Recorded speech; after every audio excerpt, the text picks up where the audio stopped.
ये जो संभल वाला मामला है, ये आपके पास आया कैसे? कैसे पता चला आपको? क्या किसने अप्रोच किया कि यहाँ पर एक मंदिर था और उसको तोड़कर मस्जिद बनी? तो जब सर्वे चल रहा था, अचानक से देखा गया 300-400 लोग सर्वे के दौरान इस तथाकथित मॉस्क के अंदर आ गए। जो कन्विक्शन आपकी सर्वे से पहले थी, सर्वे के बाद मजबूत हुई? और हाँ, बिल्कुल मजबूत हुई, बहुत मजबूत हुई। ये मंदिर है।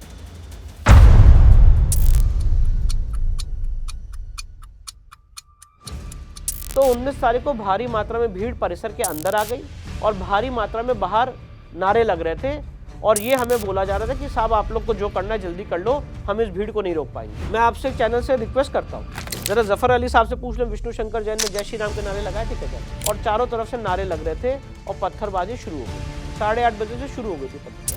अब आपको आवाजें आ रही हैं, पत्थर चल रहे हैं और या पत्थर अंदर आ चल रही है, पत्थर चल रही है, हमारे सामने गाड़ी जलाई जा रही है। पूरे सर्वे के दौरान एक व्यक्ति उस एलिज्ड मॉस्क परिसर से बाहर गया, वो थे जफर अली साहब, और उसके बाद दंगा और भड़क गया। बाहर लोगों ने पानी निकलता देखा, उनको लगा खुदाई हो रही है। खुदाई हो रही है, तो ये इन्फॉर्मेशन किसने दी? ये आपको लगता है जफर अली ने किया था?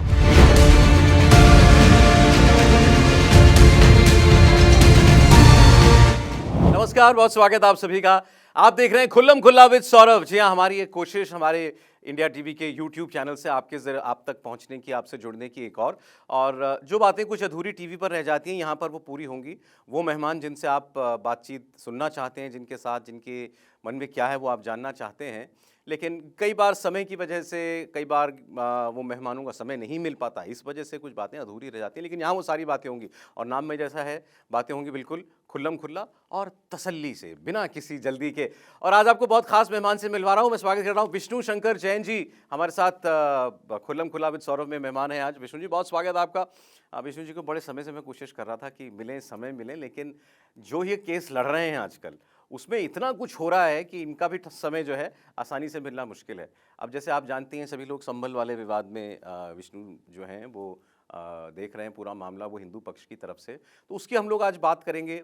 और इसके अलावा केवल एक संभल की बात नहीं है, बहुत सारे ऐसे विवाद जो हैं देश भर के अंदर चल रहे हैं, जहां मस्जिदों में प्राचीन हिंदू मंदिर होने की बात कही जा रही है, जिनको तोड़कर मस्जिद बनाया गया, ऐसा दावा है। अब ये सारे दावे जो हैं, इनका अंजाम क्या है, ये आज हम लोग विष्णु से समझने की कोशिश करेंगे। लेकिन विष्णु, मुझे लगता है व्यूअर्स भी सबसे पहले आपसे ही जानना चाह रहे होंगे कि ये जो संभल वाला मामला है, ये आपके पास आया कैसे? कैसे पता चला आपको? क्या किसने अप्रोच किया कि यहाँ पर एक मंदिर था और उसको तोड़कर मस्जिद बनी है? सबसे पहली बात है जो वहाँ के लोकल समाज के लोग हैं, जो केला देवी के महंत हैं, वो वहाँ पे ऑलरेडी विराजमान है काफ़ी सालों से, और उनको यहाँ का जो दर्द है, जो यहाँ पे जातियाँ हुई उसके बारे में उन्हें पता था, तो उन्होंने इसको लेके, इसकी रिसर्च को लेके अप्रोच किया था काफ़ी सालों से, क्योंकि इसी चीज़ों में हम लोग अपना कार्यरत रहते हैं और अपना लीगल प्रोफेशन आगे इसी में बढ़ा रहे हैं।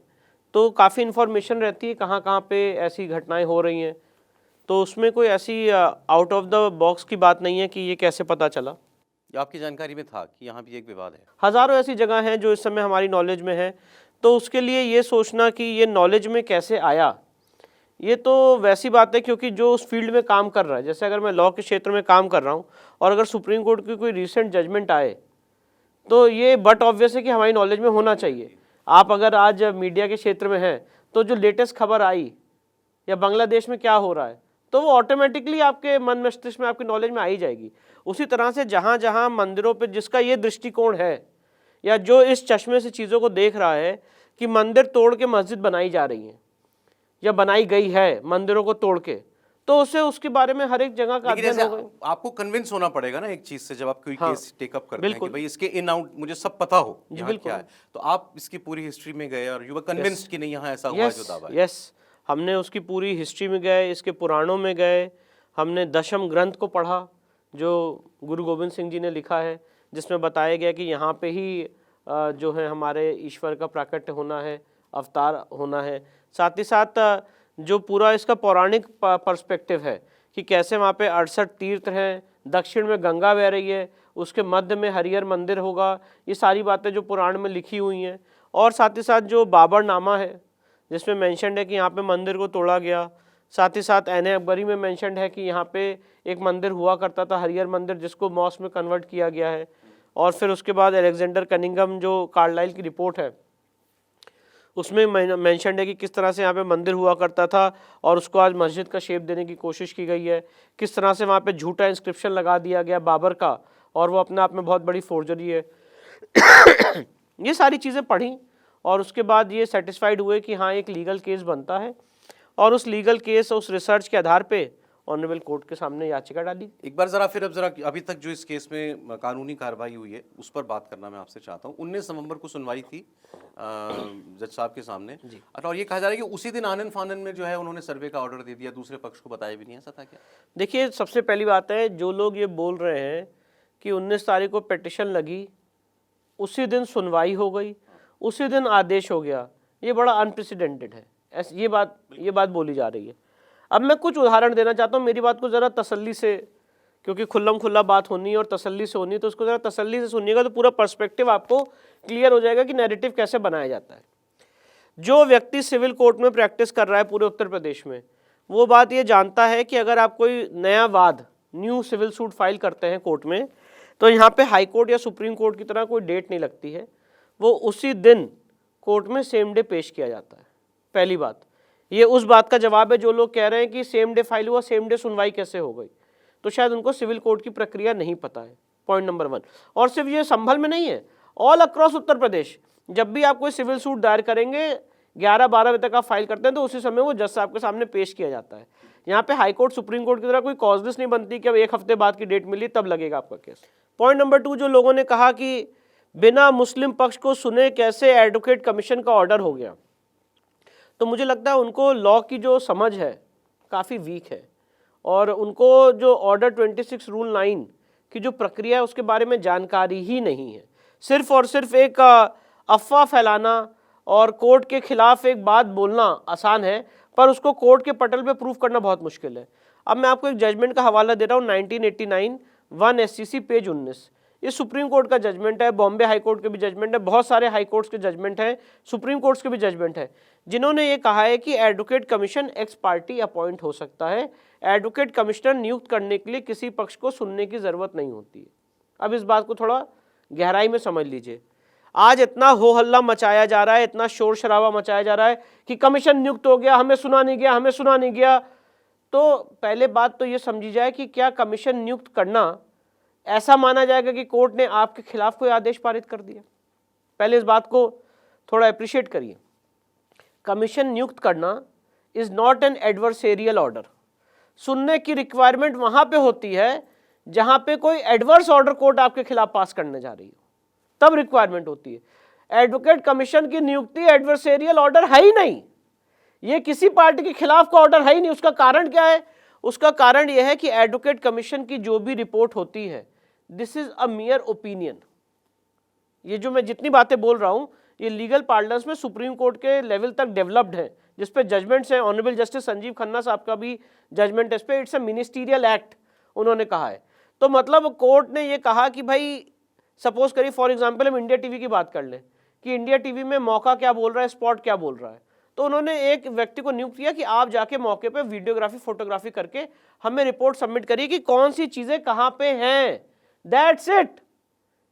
डिगिंग का ऑर्डर नहीं दिया गया है और डिगिंग की पावर भी नहीं है एडवोकेट कमिश्नर की। तो कोर्ट ने सिर्फ इतना बोला कि आप वहां पे जाइए, स्पॉट पे मौका क्या बोल रहा है, चीज आप कोई चीज को डिस्टर्ब भी नहीं कर सकते। ये बात शायद लोगों को पता नहीं है। Advocate commissioner is not entitled to even disturb a single thing. अगर कोई चीज कहीं रखी हुई है तो आप उसको ना आप कोई इन्वेजिव काम कर सकते हैं, ना कोई खुदाई कर सकते हैं, ना कोई ड्रिलिंग कर सकते हैं, कुछ भी नहीं कर सकते। जो स्पॉट एज इट इज बोल रहा है, मौका जो बोल रहा है, उसकी वीडियोग्राफी फोटोग्राफी करके आपको कोर्ट को प्रेजेंट करना है। अब आप मुझे ये बताइए इसमें सुनने की क्या जरूरत है? और लीगल पर्सपेक्टिव से मैं आपको ये बात बोल रहा हूं, ये जो ओपिनियन होती है एडवोकेट कमिश्नर की, जो स्पॉट पे जाके देखता है वीडियोग्राफी फोटोग्राफी के माध्यम से, it is subject to confirmation by the court. ये फाइनल नहीं होती है। इसके बाद हर पार्टी को यह अधिकार होता है कि इसके खिलाफ ऑब्जेक्शन फाइल करेगा, जैसे ज्ञानव्यापी में भी किया गया। और मैं आपको बताना चाहता हूं ज्ञानव्यापी में भी जो एडवोकेट कमिश्नर नियुक्त हुए थे वो एक्स पार्टी हुए थे। अच्छा, वहां भी ऐसे था, एक्स पार्टी ही हुए थे। और 6 और 7 मई 2022 को सर्वे हुआ था, 14, 15 और 16 मई 2022 को सर्वे हुआ था। और जब यही बात लेके इलाहाबाद हाईकोर्ट गए थे तो जस्टिस जे मुनीर साहब का जजमेंट है 30 अप्रैल 2021 का, जिसमें उन्होंने रिजेक्ट कर दिया था, कहा था कि नहीं ये ऑर्डर सही है, इसमें कोई गलती नहीं है। और यही जो मैंने आपके सामने प्रपोजिशन ऑफ लॉ रखा कि एडवोकेट कमिश्नर की जो नियुक्ति होती है, आप कोर्ट ये पूछती है आपको क्या नुकसान हो रहा है। अगर कहीं पे कोई एडवोकेट कमिश्नर जा रहा है और वो वीडियोग्राफी फोटोग्राफी के माध्यम से कोर्ट को रिपोर्ट दे रहा है, तो इसमें आपको नुकसान क्या हो रहा है? आपके स्ट्रक्चर को तो डैमेज नहीं कर रहा है, कोई चीज को तो वहां क्षति नहीं पहुंचा रहा है, और कोर्ट अपने सेटिस्फैक्शन के लिए कर रही है। कोर्ट को सीपीसी में पावर है अपने सेटिस्फैक्शन के लिए एडवोकेट कमिश्नर को नियुक्त करने की, तो उसके लिए किसी को सुनने की जरूरत नहीं होती है। रिक्वायरमेंट क्या होती है मैं आपके सामने वो भी बता देता हूँ, टू बी वेरी ऑनेस्ट और फेयरनेस में। ऑर्डर 26 रूल 18 में रिक्वायरमेंट यह है कि जब एडवोकेट कमिश्नर महोदय स्पॉट पे जाएंगे सर्वे करने, तो जो वहाँ पे पार्टी मौजूद है उसको भी सर्वे में इंक्लूड करेंगे और उनकी मौजूदगी में सर्वे करेंगे। दोनों पक्ष होंगे। हाँ, दोनों पक्ष होंगे। अगर एडवोकेट कमिश्नर मस्जिद कमेटी के लोगों के बिना उनको बाहर करके सिर्फ हमको अंदर ले जाके सर्वे करते तो गलत होता। तब मैं अभी आपके सामने बोलता कि उनको ये मौका मिलना चाहिए था कि नहीं कि सर्वे ही हो या ना हो। मैं वही बता रहा हूँ, ऐसा यही मैं बता रहा हूँ ना, ये कोई एडवर्सेरियल ऑर्डर है ही नहीं। ऑलराइट, ठीक है। क्योंकि अगर आपने एडवोकेट कमिश्नर की जो रिपोर्ट है वो फाइनल नहीं है, कोर्ट उसको रिजेक्ट कर सकती है, कोर्ट उसको एक्सेप्ट कर सकती है, और आपको मौका मिल तो रहा है एडवोकेट कमिश्नर में पार्टिसिपेट करने का। जो एडवोकेट कमिश्नर वहाँ पे है, वहाँ पे आपने जैसे कहा, सपोज करिए विष्णु शंकर जैन ने कहा एडवोकेट कमिश्नर के सामने कि साहब ये देवी देवताओं को रखने के आले हैं। वहाँ पे मुस्लिम पक्ष के वकील खड़े, उन्होंने कहा नहीं साहब ये गलत बोल रहे हैं, ये देवी देवताओं को रखने के आले नहीं है, ये नॉर्मल एक दीवार है। अंदर आपकी अगर कोई किसी जिरह होती है दोनों पक्षों हाँ, की, वो भी रिकॉर्ड होगी। वो भी रिकॉर्ड होगी। ठीक है। मैंने जो पॉइंट आउट किया वो रिकॉर्ड होगा, जो अदर साइड ने उसको ऑब्जेक्शन किया वो भी रिकॉर्ड होगा। ठीक है। तो ये रिक्वायरमेंट है लॉ की ओके, चल। कि जब एडवोकेट कमिश्नर महोदय स्पॉट पे जाएंगे तो दोनों पक्षों के ऑब्जेक्शंस को रिकॉर्ड करके उसको अपनी रिपोर्ट में लिखेंगे। तो सर्वे के आदेश में कहीं कोई खामी नहीं है, कोई गलती नहीं है लीगल पॉइंट ऑफ व्यू मैं से। एक बात पूछना चाहता हूं, मान लीजिए इसको थोड़ा एक और थोड़ा मैं आपको एक्सटेंड करता हूं। सुप्रीम कोर्ट में याचिका आई, अभी आपको याद होगा हाल में, यही इसी संभल के मैटर मामले को लेकर आई। 19 तारीख के ऑर्डर को सीधे सुप्रीम कोर्ट में चुनौती दी गई, जो नहीं दे सकते थे। अगर आपको एक लोअर कोर्ट के ऑर्डर को चुनौती देनी थी तो हाई कोर्ट में देनी उन्होंने थी। कहा आप हाई कोर्ट जाइए, आप हाई कोर्ट जाइए। पर एक बात आप इसको समझिए, 28 तारीख को केस मेंशन किया गया सुप्रीम कोर्ट में, और सुप्रीम कोर्ट ने 29 को सुनवाई की, और 29 को सुनवाई करते हुए सुप्रीम कोर्ट ने एक्स पार्टी ऑर्डर पास किया। हमें तो तब पता चला जब मीडिया के सोर्सेस से हमें पता चला, हमें ऑफिशियली कोई कॉपी नहीं दी गई मॉस कमेटी द्वारा। तो क्या supreme court x party order नहीं पास करती है? जब सुप्रीम कोर्ट किसी मामले को, और आप किसी भी वकील से पूछिए सुप्रीम कोर्ट के, जब सुप्रीम कोर्ट किसी भी मामले में नोटिस जारी करती है, उनको लगता है कि हाँ इस मुद्दे में एक लीगल इश्यूज हैं, तो सुप्रीम कोर्ट इशू नोटिस करती है, तो उसी समय इंटरिम ऑर्डर भी देती है, एक्स पार्टी इंटरिम ऑर्डर देती है। अब कोई कहे एक्स पार्टी इंटरिम ऑर्डर दे दिया, हमें सुना नहीं गया, तो एक्स पार्टी ऑर्डर दिए ही जाते हैं बिना किसी को सुने। पॉइंट नंबर एक बात और बताना चाहता हूं, आपको याद होगा ज्ञानव्यापी के केस में जब एएसआई का ऑर्डर हुआ था 21 जुलाई 2023 को माननीय डिस्ट्रिक्ट जज वाराणसी द्वारा, उसके बाद जो वहाँ की अंजुमन इंतजामिया कमेटी है वो सीधे सुप्रीम कोर्ट आई थी 24 तारीख को। और आपको पता है सौरभ जी, 24 तारीख को सुबह 10 बजे कोर्ट में मेंशन किया था बिना कोई याचिका दायर किए। मतलब आप सोच सकते हैं किसी भी वकील से पूछेंगे ना तो कहेगा भाई हम नहीं कर सकते, ऐसा कोई प्रोसीजर नहीं है। एक डिस्ट्रिक्ट कोर्ट के ऑर्डर को, जिसको हाई कोर्ट में चुनौती देनी है, हाई कोर्ट को छोड़ के सीधे सुप्रीम कोर्ट में 10 साढ़े 10 बजे मेंशन किया गया वरिष्ठ सो कॉल्ड लॉयर्स के द्वारा, जो सारे कानून को जानते हैं, बिना कोई याचिका दायर किए हुए। सुप्रीम कोर्ट ने उसमें इंटरिम ऑर्डर पास किया कि सर्वे का ऑर्डर 2 दिन तक स्टे रहेगा, आप हाई कोर्ट जाइए। तो क्या ये कहीं मेंशन्ड है? ये सारी चीजें आपको एक्चुअली क्या है, प्रॉब्लम ये है कि आपको कोर्ट के खिलाफ एक माहौल बनाना है और जो लॉ के बेसिक प्रिंसिपल्स हैं उसके ऊपर बात नहीं करनी है। आपने अगर सिविल जज सीनियर डिवीजन ने ऑर्डर पास किया था 19 तारीख को, क्यों आपके वकील ने पार्टिसिपेट किया? उनको कानून नहीं पता है। आप कहते थे साहब हम नहीं पार्टिसिपेट करेंगे इसमें, एडवोकेट कमीशन होता ही नहीं, एडवोकेट कमीशन होता ही नहीं। ये पहली बार ऐसा हुआ कि सीधे जज को निशाने पे लिया गया। वही में नहीं, ये पहली बार नहीं हुआ, ये कृष्ण जन्मभूमि के केस में भी हुआ। आपसे मैं निवेदन करूंगा कि आप मीडिया की डिबेट्स उठा के देख लें, मैं चैनलों का नाम नहीं लेना चाहता हूं। जब कृष्ण जन्मभूमि में ऑनरेबल जस्टिस मयंक कुमार जैन साहब ने 7-11 की याचिका खारिज कर दी, तो इतनी भद्दी भद्दी बातें टीवी चैनल्स पे बोली गई हैं ऑनरेबल जज साहब के खिलाफ, जो मैं यहाँ पे नहीं दोहरा सकता हूँ। तो यहाँ पे सवाल ये है, और देखिए जैसे अभी माननीय चंद्रचूड़ साहब ने बातें कही, तो आपने उनके खिलाफ भी बातें कही। तो सवाल यह है कि जो लोग आपकी विचारधारा को नहीं मान रहे हैं या जो उसके अनुकूल ऑर्डर नहीं पास कर रहे हैं, तो आप उस समय कोर्ट के खिलाफ बोलना शुरू कर देते हैं। सौरभ जी, मैं एक बात बताना चाहता हूँ, हजारों ऐसी याचिकाएं हैं जो हमने, हमारे पिताजी ने, या जो अन्याय हो रहा है समाज में उसके खिलाफ फाइल की। अभी रामनवमी पे आपको पता होगा कितना बंगाल में वायलेंस हुआ था, आज से 1 साल 1.5 साल पहले हमने सुप्रीम कोर्ट में याचिका लगाई थी, हमारी पहले दिन याचिका खारिज कर दी गई थी। सेकुलर और सोशलिस्ट वर्ड इस संविधान के प्रियम्बल में नहीं रह सकता है, बहुत इंपॉर्टेंट याचिका थी, उसको खारिज कर दिया गया बिना नोटिस जारी किए हुए। हजारों ऐसी याचिकाएं, अगर मैं गिनती गिनाऊंगा तो लिस्ट खत्म हो जाएगी। पर आज तक आपने कभी क्या मुझे सुना कि मैंने कोर्ट के खिलाफ या ऑनरेबल जजेस के खिलाफ कोई बात बोली? कभी नहीं बोली। तो आपने अगर ये पैटर्न डेवलप किया है कि अगर अब यही चीज़ की गई वाराणसी में, ऑनरेबल जस्टिस रवि कुमार दिवाकर साहब जो वो केस सुन रहे थे, तो उनके खिलाफ बहुत सारी बातें बोली गई। अल्टीमेटली सुप्रीम कोर्ट ने कहा कि इस केस को ट्रांसफर कर दिया जाए डिस्ट्रिक्ट जज साहब को, और वो मामला डिस्ट्रिक्ट जज साहब को ट्रांसफर कर दिया गया। जब डिस्ट्रिक्ट जज साहब ने ऑर्डर किया तो कहा कि रिटायरमेंट के दिन कैसे ऑर्डर कर दिया। 31 जनवरी 2024 की बात कर रहा हूं मैं आपसे। ऐसे हजारों, मैंने 65 उदाहरण दिए इलाहाबाद हाईकोर्ट में, जहां रिटायरमेंट के दिन महत्वपूर्ण फैसले दिए गए। जब तक जज इन सेशन है, जब तक कोर्ट इन सेशन है, वो कभी भी फैसला सुना सकती है। तो ये बोलना कि आप आखिरी दिन आपने फैसला कैसे सुना दिया, आखिरी दिन फैसला इसलिए सुनाया क्योंकि एक दिन पहले आपने एडजर्नमेंट लिया था, उनको मैलिफाइड इंटेंट एट्रीब्यूट करना उनको होता है। आपको, वही मैं बता रहा हूं, ये बहुत आपने महत्वपूर्ण बात कही। आपको जैसे ही कोर्ट में आदेश आपके खिलाफ हो, उसको आपको पता है क्या करना है, आपको चुनौती नहीं देनी है। आपकी लीगल टीम को क्या करना चाहिए था? अगर मैं उनका वकील होता तो 19 तारीख को एक आदेश हुआ था, मैं कहता मैं सर्वे में पार्टिसिपेट नहीं करूंगा, और मैं 20 तारीख को ही मेंशन करता सुप्रीम कोर्ट में। पहली बात तो सुप्रीम कोर्ट आ ही नहीं सकते, पर अगर जो आपने 28 तारीख को किया, आप ये बात 20 तारीख को करते कि भाई सीधे आइए और इसको रोकिए। आप इंपॉर्टेंट है, अगले दिन ही क्यों नहीं चले गए? आप नहीं गए, आपने सर्वे में पार्टिसिपेट किया। ज्ञानव्यापी में भी मैं आपको बताना चाहता हूं, 6 और 7 मई, 14, 15 और 16 मई को सर्वे में पार्टिसिपेट किया, और इलाहाबाद हाईकोर्ट में चैलेंज किया था, इलाहाबाद हाईकोर्ट ने खारिज कर दिया। क्योंकि Saurabh ji, settled principle of law है कि एडवोकेट कमिश्नर का जो ऑर्डर, नियुक्ति का ऑर्डर होता है, ये किसी पार्टी के खिलाफ नहीं माना जा सकता है। अच्छा, ठीक है। फिर आप उसी दिन जो है एडवोकेट कमिश्नर, आप और जो मुस्लिम मस्जिद, अब मैं आपको पूरी टाइमलाइन बताता हूँ। हाँ, वो चले गए। जब उस दिन 2:38 पे करीब कोर्ट का ऑर्डर हुआ, माननीय न्यायालय ने कहा कि जो प्रार्थना पत्र है एडवोकेट कमिश्नर की नियुक्ति का, इसको स्वीकार किया जाता है, एडवोकेट कमिश्नर नियुक्त हो। अब आपको एक बड़ी महत्वपूर्ण बात बता रहा हूँ, जब ये पूरी फाइल गई वहाँ पे रिकॉर्ड रूम में, तो रिकॉर्ड रूम में मुस्लिम पक्ष के वकील मौजूद थे, उनको ऑर्डर पता चल गया था, देवर नोन कि हाँ ये आदेश हो गया है। उनको ये भी पता था कि इस मामले की सुनवाई हो रही है, वो कोर्ट में मौजूद थे। हाँ, अगर वो चाहते तो कोर्ट में कैविएट डाल के कह सकते थे साहब इसमें हम अपना जवाब दाखिल करना चाहते हैं, आप इसको अगले दिन लगा दीजिए। उन्होंने पूरी बात सुनी, उन्होंने आदेश पता चला, एडवोकेट कमिश्नर रमेश राघव जी नियुक्त हुए। रमेश राघव जी ने हमें नोटिस दिया कि भैया एडवोकेट कमीशन तो हम आज ही करेंगे।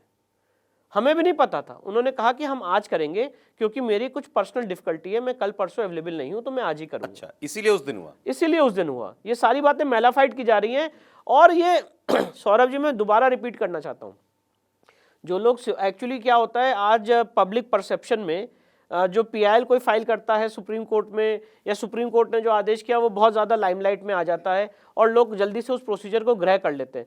जो सीपीसी में प्रोसीजर है, जो ट्रायल कोर्ट में चल रहा है, ये हम ट्रायल कोर्ट की बात कर रहे हैं, वहाँ पे क्या प्रोसीजर अडॉप्ट होता है ये लोगों को पता नहीं है। तो अगर आप किसी से सिविल कोर्ट में बात करेंगे, कितने भी वकीलों से, कभी मैं आपसे रिक्वेस्ट करूंगा कि आमतौर पे किसी भी सिविल कोर्ट में चले जाएं, विष्णु शंकर जैन को और इस मॉस्क कमेटी को भूल जाएं और कहें जरा भैया ये हम वाद दायर कर रहे हैं और जरा इसमें एडवोकेट कमिश्नर नियुक्त करा दीजिए, ये तुरंत होता है, बिना सुने होता है, ये एकदम आम चीज है सिविल कोर्ट में, और एडवोकेट कमिश्नर मौके पे जाते हैं, उसी दिन जा सकते हैं। तो उस दिन रमेश राघव जी नियुक्त हुए, उन्होंने कहा एडवोकेट कमिश्नर हम आज करेंगे, उन्होंने हमें नोटिस दी। उन्होंने जो मॉस्क कमेटी के वकील हैं जफर अली साहब को नोटिस दी, उन्होंने उसकी बाकायदा रिसीविंग उसको किया।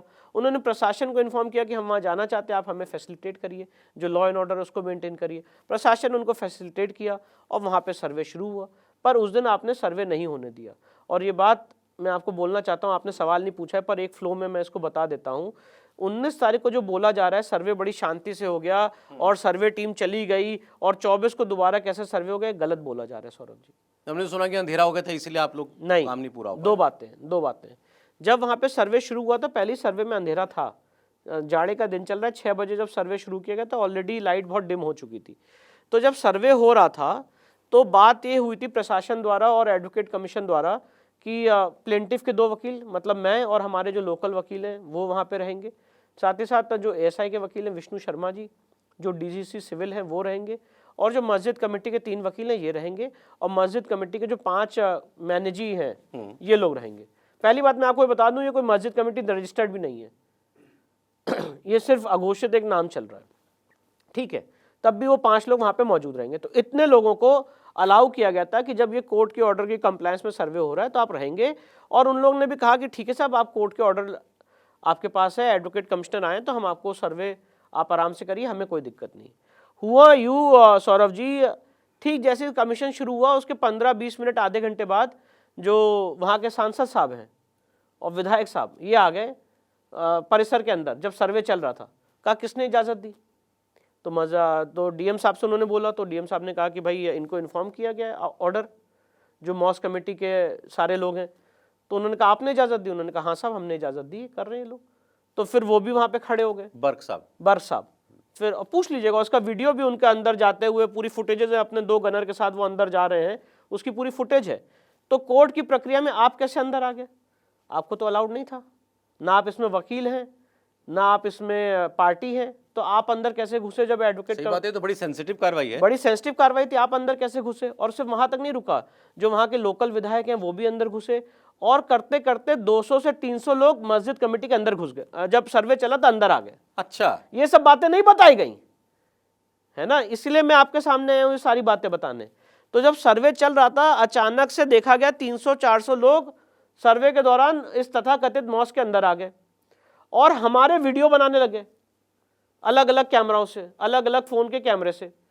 तो डीएम साहब ने रोका कि वीडियो बनाना अलाउड नहीं, हमारे फ़ोन्स तो ऑलरेडी ले लिए गए थे, सारे लोगों के फ़ोन्स ले लिए गए, यहाँ पे 300 लोगों ने घेर के वीडियो बना रहे, जैसे हम लोग कोई बहुत बड़े दोषी हो या कैसे आपने ज़रूरत की यहाँ पे घुसने की, उस टाइप्स में।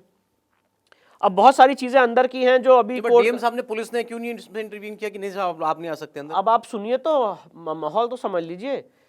उसी के 5-7 मिनट के अंदर तकबीर अल्लाहू अकबर, नारे तकबीर अल्लाहू अकबर की एक भीड़, जिसे कह सकते हैं उत्तेजक भीड़ या एक कोई भी उसको शब्द दे दीजिए, वो भीड़ घुसने लग गई मस्जिद के अंदर। और मस्जिद कमेटी के जो वकील है जफर अली साहब, वो माइक से अनाउंसमेंट कर रहे थे, आप लोग रुक जाइए, शांत हो जाइए, वापस चले जाइए, हम लोग यहाँ सर्वे कर रहे हैं, आप लोग वापस जाइए। जो सर्किल ऑफिसर है अनुज जी, वो उस भीड़ को रोक रहे थे कि आप अंदर मत जाओ।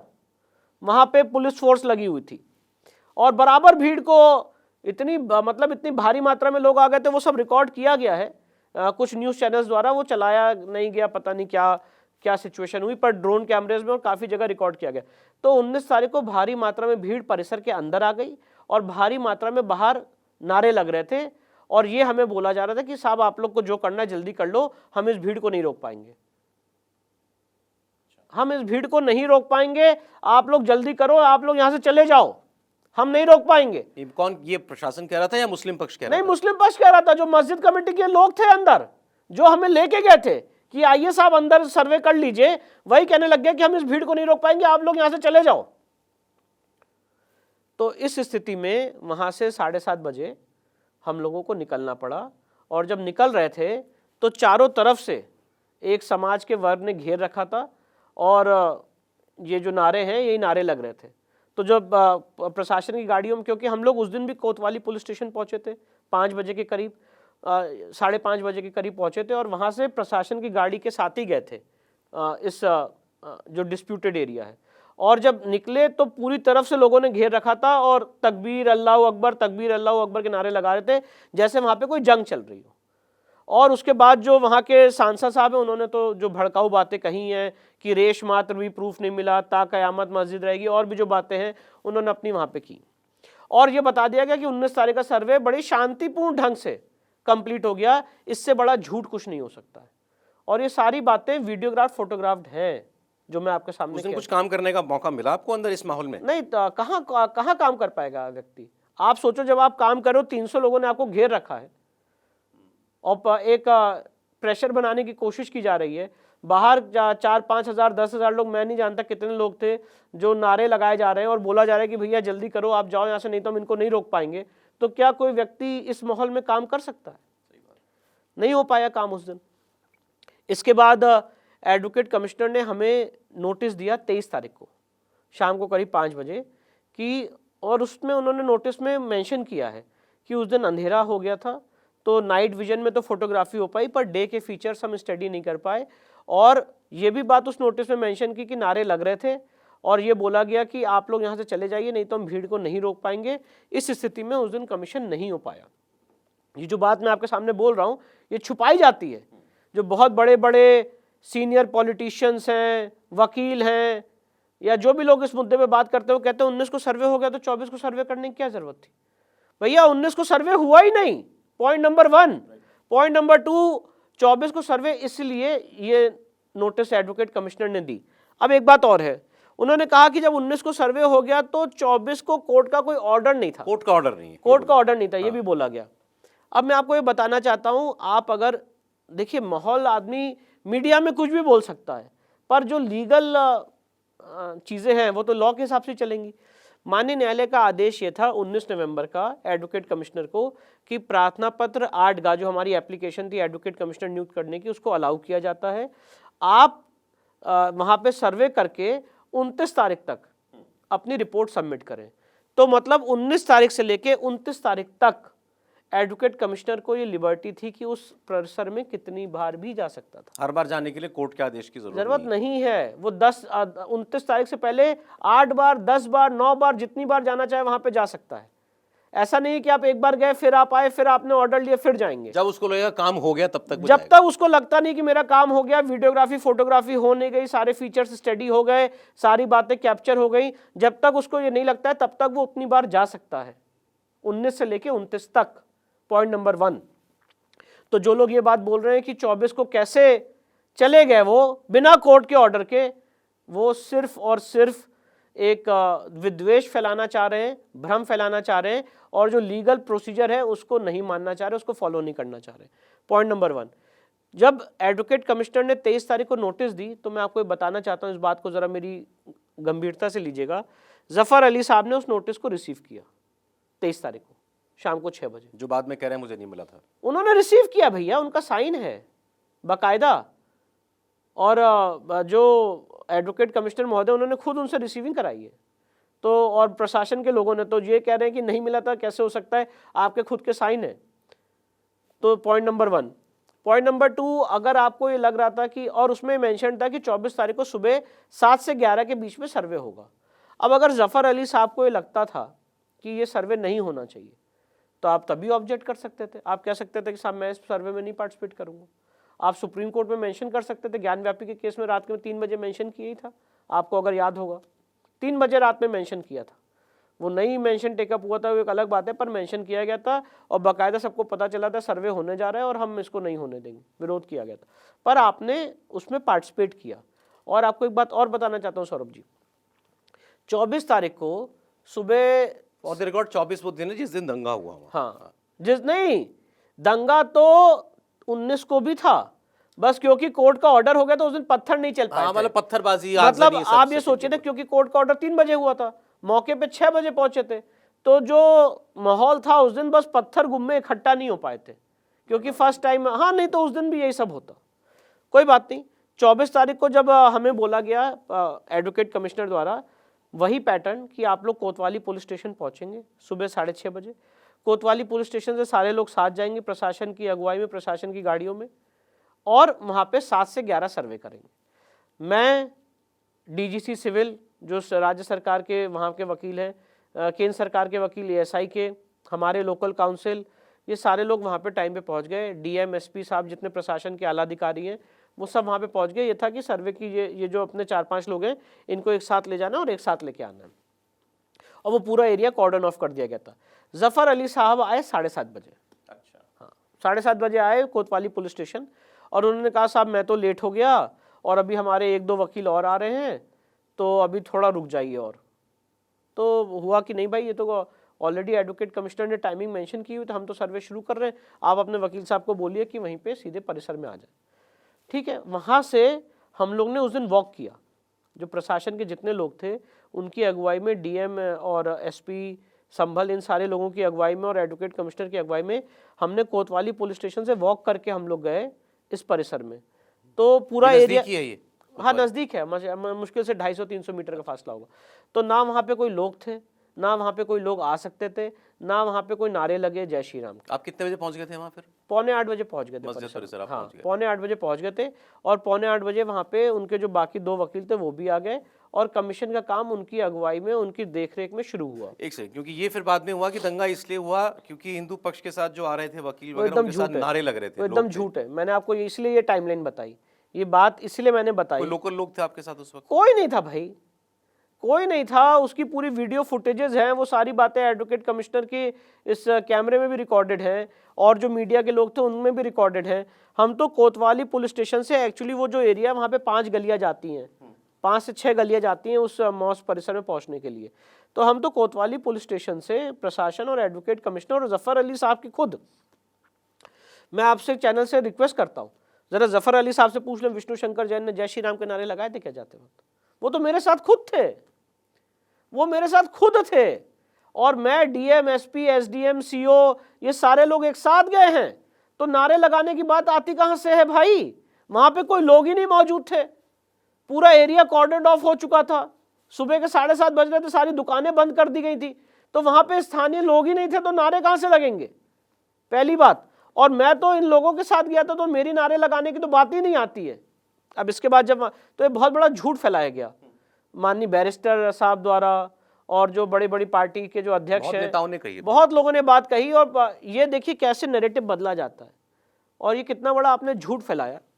इसके बाद जब वहाँ पे सर्वे शुरू हो गया तो करीब ये समझ लीजिए 8:30 बजे से वहाँ पे, जैसे कोई स्टेडियम में क्रिकेट मैच में आपको आवाज़ सुनाई देती है ना, सचिन सचिन की या इंडिया, तो हम लोगों को आवाज़ गूंजने लग गई, नारे तकबीर, अल्लाह अकबर, बाहर से चारों। हाँ चारों तरफ से। मतलब 25,000 हो सकते हैं, 50,000 आदमी हो सकते हैं, इसकी कोई गिनती नहीं है। मेरी मतलब जो मुझे इंफॉर्मेशन मिली है, अराउंड 50,000 लोगों ने इन चारों गलियों को चारों तरफ से चौक कर रखा था, चारों गलियों को चारों तरफ से चौक कर रखा था और चारों तरफ से नारे लग रहे थे और पत्थरबाजी शुरू हो गई थी। 8:30 बजे से शुरू हो गई थी पत्थरबाजी। इसके बाद इस पत्थरबाजी के बीच हम लोग को बोला गया कि आप लोग अपना काम करिए, प्रशासन वहाँ पे है, वो कंट्रोल कर रहा है।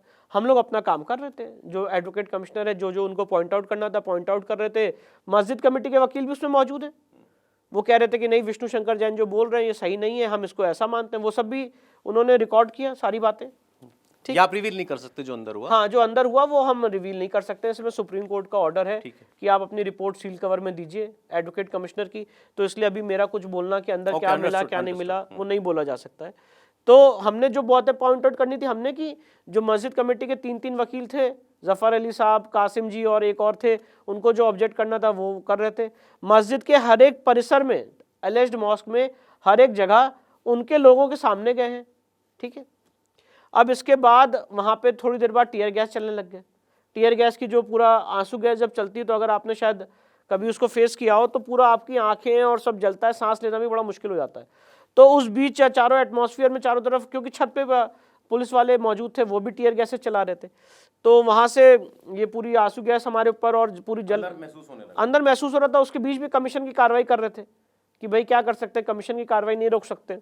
अब आपको आवाजें आ रही हैं, पत्थर चल रहे हैं, अब या पत्थर अंदर आ चल रही है, पत्थर चल रही है, हमारे सामने गाड़ी जलाई जा रही है, जो दिख रहा है अंदर से। हाँ दिख रहा है। ऊपर जैसे ऊपर गए कमीशन करने छत पे, तो वहां देख रहे हैं कि जो भीड़ है वो पत्थर भी फेंक रही है हम लोगों को देख के, और वो गाड़ी भी जला रही है बाकायदा, और वो ड्रोन कैमरे में भी वो फुटेज कैच हुआ। इस सबके बीच में आप काम कर रहे हैं? इस सबके बीच में हम लोग काम कर रहे हैं, क्योंकि अब जो ड्यूटी थी उसको फॉलो कर रहे थे। अब इसके बीच में हुआ ऐसा कि 9:30 पौने 10 के करीब भीड़ और उत्तेजक हो गई, और ये इन्फॉर्मेशन बोली गई कि भाई आप जो है अब जो भी काम करना है एडवोकेट कमिश्नर को जल्दी आप लोग करिए, क्योंकि यहाँ पे सिचुएशन काफ़ी आउट ऑफ कंट्रोल जा रही, बिगड़ रही। तो उस बीच में काम जो भी था किया गया, कमीशन की कार्रवाई उन्होंने अपनी, एडवोकेट कमिश्नर ने अपनी जो भी उनको कार्रवाई करनी थी उन्होंने की। और उसके बाद हमको ये बोला गया कि जैसे मैंने आपको बताया ना चारों तरफ गलियां थी, तो एक गली थी जहाँ पे हिंदू समाज के लोग रहते थे, तो उन्होंने बोला कि आप यहाँ से निकल जाइए, क्योंकि जो गाड़ियाँ थी प्रशासन की, पहली बात तो हम सुबह पैदल आए थे, कोई गाड़ी से आए नहीं थे, और वहाँ पे कोई गाड़ी खड़ी भी नहीं थी। अगर शायद उस दिन वहाँ गाड़ी खड़ी होती तो ये नारे लगने की बात ही नहीं आती, मैं तो गाड़ी में बैठ के चला गया होता। पर गाड़ी थी ही नहीं कोई, और हम अपनी गाड़ी ले नहीं जा सकते थे वहाँ पे। तो और जिस गली से सुबह आए थे उस गली में पत्थरबाजी हो रही थी, आगजनी हो रही थी। तो एक ही गली बची थी जहाँ से आप निकल सकते थे, पहली बात। और मुझे तो उस एरिया का आइडिया भी नहीं है। जो एसएचओ कोतवाली हैं उन्होंने कहा सर चारों तरफ से आप नहीं निकल सकते, जहाँ से सुबह आए वहाँ से भी नहीं निकल सकते, इसी गली से आपको निकलना पड़ेगा। और जो मस्जिद कमेटी के वहाँ के सदर हैं उन्होंने भी कहा सर मैं आपके साथ चल रहा हूँ, आप यहाँ से निकलो। जब वहाँ से निकल रहे थे तो स्थानीय लोगों ने मुझे देख के जय श्री राम के नारे लगाए। ओके। और ये नारे लगे 11 बजे। ये सारी बातें सब कुछ खत्म होने के बाद, खत्म क्या, सब कुछ चल रहा था। मतलब आपका जब काम जब हो गया, हमारा काम हो गया, जब हम निकल रहे थे तो वहां पे स्थानीय लोगों ने जय श्री राम के नारे लगाए। कुछ मीडिया के लोग मौजूद थे, मैंने वहां पे बिना रुके बाइट भी नहीं दी। मैंने कहा मैं आप लोगों से कोतवाली पुलिस स्टेशन पे बात करूंगा, मैं अभी यहाँ पे कोई बात नहीं करूंगा। मैंने एक शब्द भी नहीं बोला क्योंकि मैं अपनी कोर्ट की कार्रवाई में था। ऑब्वियसली जब आप सुप्रीम कोर्ट जा रहे हैं या आप हाई कोर्ट में बहस कर रहे हैं तो क्या आप हाई कोर्ट में जय श्री राम की बहस करते हुए, जय श्री राम के नारे लगाते हुए बहस करने जाएंगे? क्या आपको लगता है कोई आदमी ऐसा कर सकता है? या आप सुप्रीम कोर्ट जाएंगे तो आप रोज जय श्री राम का नारा लगा के चीफ जस्टिस कोर्ट में एंटर होंगे? ऑब्वियसली आप ऐसा नहीं करेंगे। तो हमने तो पहली बात, मैंने आपको पूरी बात बताई कि सुबह कैसे गए थे, और जब लौट रहे थे तो मैंने तो कोई नारा भी नहीं लगाया। और मैं आपके चैनल के माध्यम से बहुत ही स्ट्रांगली ये बात कहना चाहता हूँ, कोई व्यक्ति ये बात दिखा दे विष्णु शंकर जैन ने जय श्री राम का नारा कहाँ लगाया। पहली बात, मैं कहाँ दिखा आपको? जब मैं कोर्ट की कार्रवाई में गया हुआ था तो मैंने जय श्री राम का नारा कहाँ लगाया ये दिखाया जाए। और मैं जिस मजबूरी में, जिस हालात में वहां से निकला हूं, पहले आप वही बताइए आप कैसे निकले। तो मैं इस हालात में निकला हूं कि चारों तरफ से आगजनी, पत्थर हो रहा है और सिचुएशन ऐसी कि मतलब अगर थोड़ा सा वहां पे वीकनेस होती या कुछ भी होता तो शायद हम लोग उस दिन नहीं बचते। इस तरह के हालात थे। उस हालात में हम लोग निकल रहे हैं, निकल के कोतवाली पुलिस स्टेशन आ रहे हैं जो अराउंड 1 किलोमीटर का वॉक है, और उस बीच वहाँ पे स्थानीय लोग जो हैं वो जय श्री राम के नारे लगा रहे हैं। उसका हमें नहीं पता कहाँ पत्थर चल जाएगा क्योंकि मुझे उस एरिया का आइडिया नहीं है। एसएचओ कोतवाली को भी शायद आइडिया नहीं है कि कहाँ आगे भीड़ आ जाए, कहाँ दंगा हो जाए, कुछ नहीं पता है। क्योंकि जितनी प्रशासन की फोर्स है वो तो चारों तरफ से जो गलियाँ हैं उनमें उन लोगों को रोकने में व्यस्त है, और 15 मीटर दूर थे मेरे से, और ये था कि वहाँ पे आपको आना है। जो ये लोग आ कहाँ रहे थे? जो चारों तरफ से भीड़ थी कहाँ जा रही थी? वो आ रही थी इसी परिसर के अंदर ही तो आ रही थी, मस्जिद के अंदर ही आना, मस्जिद के अंदर ही तो आना था। वही तो प्रशासन रोक रहा था कि वहां पे नहीं जाना है आपको। तो जब वहां से काम करके निकले तो ये इस स्थिति में जाके कोतवाली पुलिस स्टेशन पहुंचे, और लोगों ने वहां पे मुझे देख के जय श्री राम के नारे लगाए। कोतवाली पुलिस स्टेशन पे आके मैंने एक लाइन का स्टेटमेंट दिया है, और आप उसको देख सकते हैं कि कोर्ट के ऑर्डर की कंप्लायंस में आज एडवोकेट कमीशन की कार्रवाई संपन्न हुई। इससे ज़्यादा मैंने एक शब्द भी नहीं बोला है वहाँ के माहौल पे या किसी चीज़ पे। अब उसके बाद हुआ ये कि हमारा जो फ़ोन था, हमारे सारे फ़ोन सुबह जमा हो गए थे पीआरओ एसपी साहब के पास। जो एसपी साहब के पीआरओ उनके पास सारे लोगों के फ़ोन रख लिए गए थे। अब एसपी साहब के पीआरओ को इस दंगे में, जब ये दंगा हो रहा था, उनको चोट लग गई। अब हमारे फ़ोन ही नहीं हमें मिल रहे थे वापस, तो हम लोग कोतवाली पुलिस स्टेशन में 2-2.5 घंटे तक बैठे रहे। फिर जब हमारे फ़ोन हमको मिले तब हम लोग वहाँ से निकले, और तब उसके बाद आए हैं। अब आप मुझे ये बताइए, और जब मैं आया और जब आके मैं अपने घर पहुंचा तो मैंने ये नैरेटिव देखा कि विष्णु शंकर जैन ने जय श्री राम के नारे लगाए जिसकी वजह से दंगा हो गया। अब मैंने आपको जितनी ये पूरी स्टोरी बताई है टाइमलाइन के साथ, आप मुझे ये बताइए इसमें हु इज एट फॉल्ट? आपसे मतलब जो लोग ये सवाल पूछ रहे हैं ये बताएं उसमें हु इज एट फॉल्ट? जिन लोगों ने पत्थर चलाए, जिन लोगों ने गुम्मे फेंके, जिन लोगों ने पुलिस के लोगों को घायल किया, मीडिया पर्सनल्स को घायल किया, आगजनी की, जो लोग सर्वे टीम को एलिमिनेट करना चाहते थे वो लोग रिस्पॉन्सिबल हैं। सर्वे टीम को एलिमिनेट करना चाहते थे? बिल्कुल। आपको क्या लगता है जो 50,000 लोग हैं, ये जो एक उन्मादी भीड़ थी, अगर ये वहां पे पहुंच जाती तो हमारा क्या स्वागत करती फूल मालाओं से? इसमें तो प्रशासन की तारीफ होनी चाहिए कि उन्होंने इस माहौल में सर्वे करा लिया। बहुत बड़ी तारीफ होनी चाहिए, बहुत बड़ी तारीफ होनी चाहिए। और मैं ये कहना चाहता हूँ प्रशासन, जो मैं ऊपर से देख पा रहा था, मैंने अनाउंसमेंट भी सुने कि आप लोग चले जाइए, बाद में वीडियो फुटेजेस भी आए कि आप लोग यहाँ से चले जाइए, आप लोग किसी के बहकावे में मत आइए। बहुत समझाया जा रहा था, हम लोग अपना सर्वे कर रहे थे। हम लोग तो मैं आपको एक बात और बताना चाहता हूँ, पूरे सर्वे के दौरान 7:30 बजे से लेकर 11 बजे के बीच में 1 मिनट भी हम उस सर्वे परिसर से बाहर नहीं गए। बाहर जाने का सवाल ही नहीं आता है। बाहर सिर्फ और सिर्फ एक व्यक्ति गया, वो है जफर अली साहब। अच्छा, हाँ, ये पूरे सर्वे के दौरान एक व्यक्ति उस एलिज्ड मॉस्क परिसर से बाहर गया दिलबाग पान मसाला खाने के लिए, वो थे जफर अली साहब। और उसके बाद दंगा और भड़का। तो जो इंफॉर्मेशन दी गई कि वजू टैंक का पानी खाली हो रहा है, बाहर लोगों ने पानी निकलता देखा, उनको लगा खुदाई हो रही है। खुदाई हो रही है, तो ये इंफॉर्मेशन किसने दी? ये इंफॉर्मेशन किसने दी? पानी निकलता देख के खुदाई हो रही है, ऐसा कुछ नहीं है।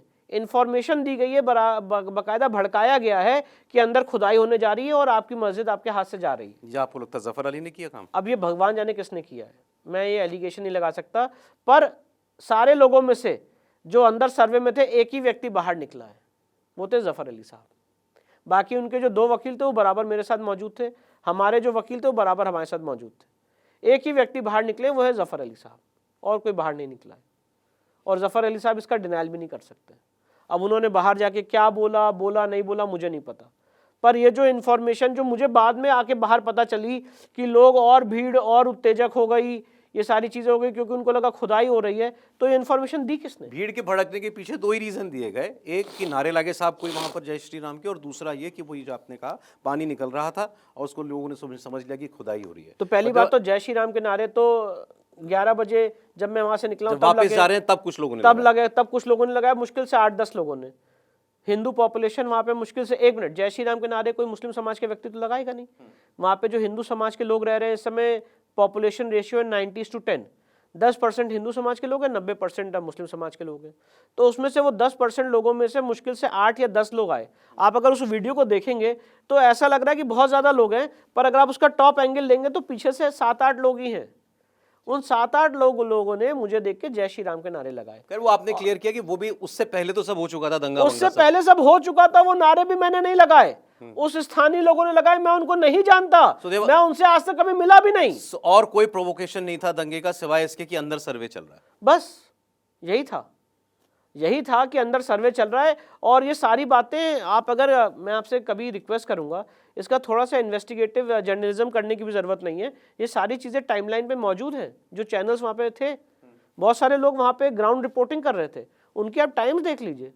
8:30 बजे, 8:45 बजे जो अनाउंसमेंट हो रहे हैं, जो एसपी संभल कर रहे हैं या जो डिस्ट्रिक्ट मजिस्ट्रेट अनाउंसमेंट कर रहे हैं, वो सारे क्या टाइम है उसका अनाउंसमेंट का, और जो वहाँ पे पत्थर फेंका जा रहा है उसका क्या टाइम है, दिखाया जा रहा है बराबर चैनल पे। अभी आप देखा ये दंगा तो या ये पत्थरबाजी तो 19 को भी होती, उस वक्त बस लोगों को टाइम नहीं मिला, उनको पता नहीं चला। हाँ, तो हमें यही बोला गया कि आप यहाँ से चले जाइए, हम नहीं तो कंट्रोल नहीं कर पाएंगे लोग। तो ये सब इसकी तैयारी आपको लगता है क्योंकि रात में पता चल गया था सबको कि अगले दिन जफर अली साहब को 6:30 बजे नोटिस मिल चुकी थी कि अगले दिन सुबह 7 बजे लोग तैयारी से आए थे, आपको लगता है?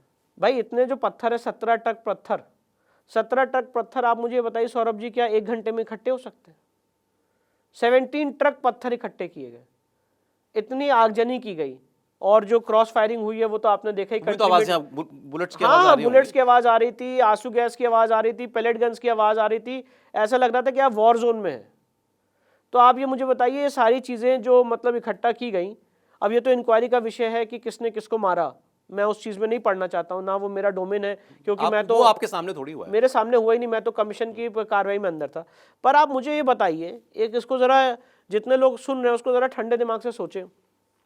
एक व्यक्ति ने कोर्ट में केस फाइल किया, कोर्ट ने उस याचिका को एक्सेप्ट किया, कोर्ट ने एडवोकेट कमिश्नर नियुक्त किया, कोर्ट के ऑर्डर की कंप्लायंस में वहाँ पे सर्वे हो रहा है। तो ये आपने कोर्ट की कितनी बड़ी अवमानना की है, कितना बड़ा कंटेम्प्ट किया है कि आपने उसको मॉबोक्रेसी में तब्दील कर दिया। और आप ये सोचिए, जब मामला सुप्रीम कोर्ट आया तो सुप्रीम कोर्ट ने, क्योंकि आपने इतनी मॉबोक्रेसी की है, और सुप्रीम कोर्ट ने कहा वी वांट कि इसमें पीस और हार्मनी मेंटेन रहे। कायदे से अगर सौरभ जी इसको आप किसी से ही पूछिए, सिविल जज सीनियर डिवीजन के ऑर्डर को आप चुनौती दे सकते हैं हाई कोर्ट में, और उसके बाद आप उसको फिर अग्रीव्ड है तो आप सुप्रीम कोर्ट आएंगे। आपको इतनी जल्दी आप सुप्रीम कोर्ट पहुंच गए। सुप्रीम कोर्ट में आपको बताना चाहता हूँ कब पहुंचे, 28 तारीख को केस मेंशन किया, 29 तारीख को केस लगा। जब 28 तारीख को केस मेंशन किया तब भी हमको इन्फॉर्म नहीं किया गया, 29 तारीख को जब केस लगा तब भी हमको कोई ऑफिशियल फाइल नहीं दी गई, और 29 तारीख को क्या बोला गया कि साहब बहुत अर्जेंसी है और वहाँ पे कोर्ट की कार्रवाई रोक दी जाए। सुप्रीम कोर्ट ने लोअर कोर्ट की कार्रवाई रोक दी और ये कहा आपसे कि आप हाईकोर्ट जाइए, और हाईकोर्ट जाएंगे तो 3 दिन के अंदर आपका केस लिस्ट किया जाए। मस्जिद कमेटी को बोला, हाईकोर्ट अभी तक कहाँ गए सौरभ जी? आज अब तक वो गए ही नहीं हाईकोर्ट अभी तक कहाँ गए? अभी आज क्या डेट है भाई? आज 8 तारीख है, 29 तारीख का ऑर्डर है, 29 नवंबर का।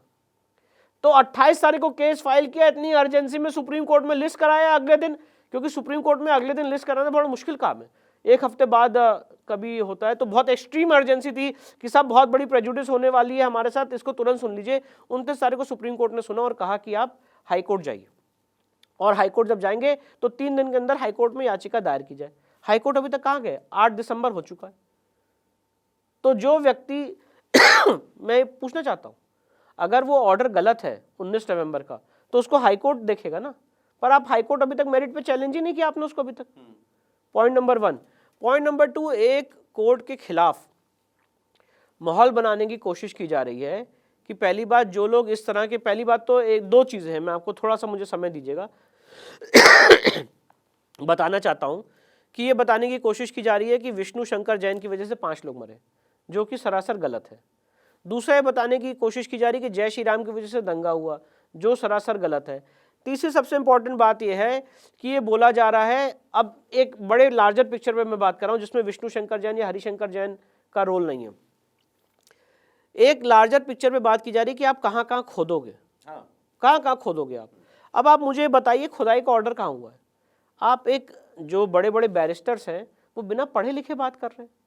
आप मुझे बताइए सौरभ जी, खुदाई का ऑर्डर है कहाँ पे? ये डिबेट में अभी खत्म कर दूंगा, बात भी बंद कर दूंगा। भैया मुझे बताइए खुदाई का कहाँ ऑर्डर है? आपको एडवोकेट कमीशन की सर्वे में और एक एएसआई की डिगिंग में क्या फर्क नहीं पता है?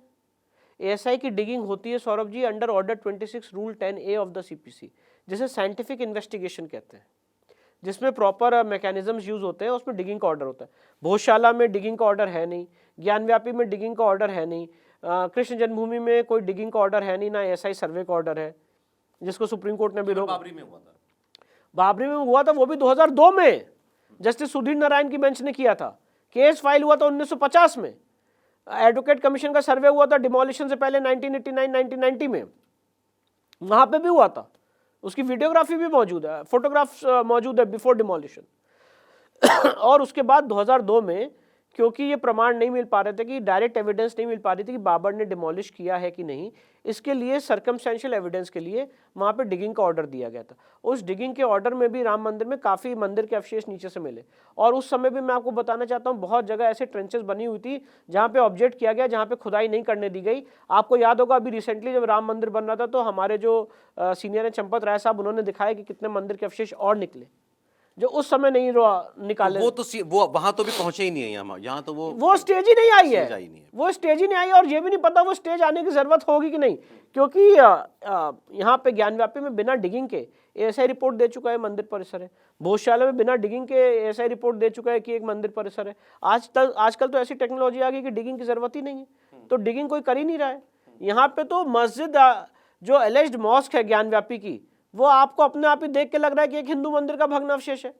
आप 2.5 दिन का झोपड़ा चले जाइए, मैं आपसे निवेदन करूंगा, जरा आप एक दिन 2.5 दिन का ये अजमेर मैं आता हूं विष्णु जी उस पे। अभी संभल तो के बारे में आपने उस दिन 24 तारीख का सब बताया कि वहां क्यों दंगा हुआ, किन हालात में हुआ, और पूरी टाइमलाइन आपने बता दी, उससे बहुत कुछ क्लियर होता है, और वो आप ये सब वेरीफाइबल है, लोग अपने इसको वेरीफाई कर सकते हैं। ठीक है, एक बात आप, क्योंकि ज्यादा ये डाइवर्ज नहीं कर सकते कि अंदर क्या मिला सर्वे में, जो आप ढूंढने गए थे उसकी कोई संतुष्टि हुई?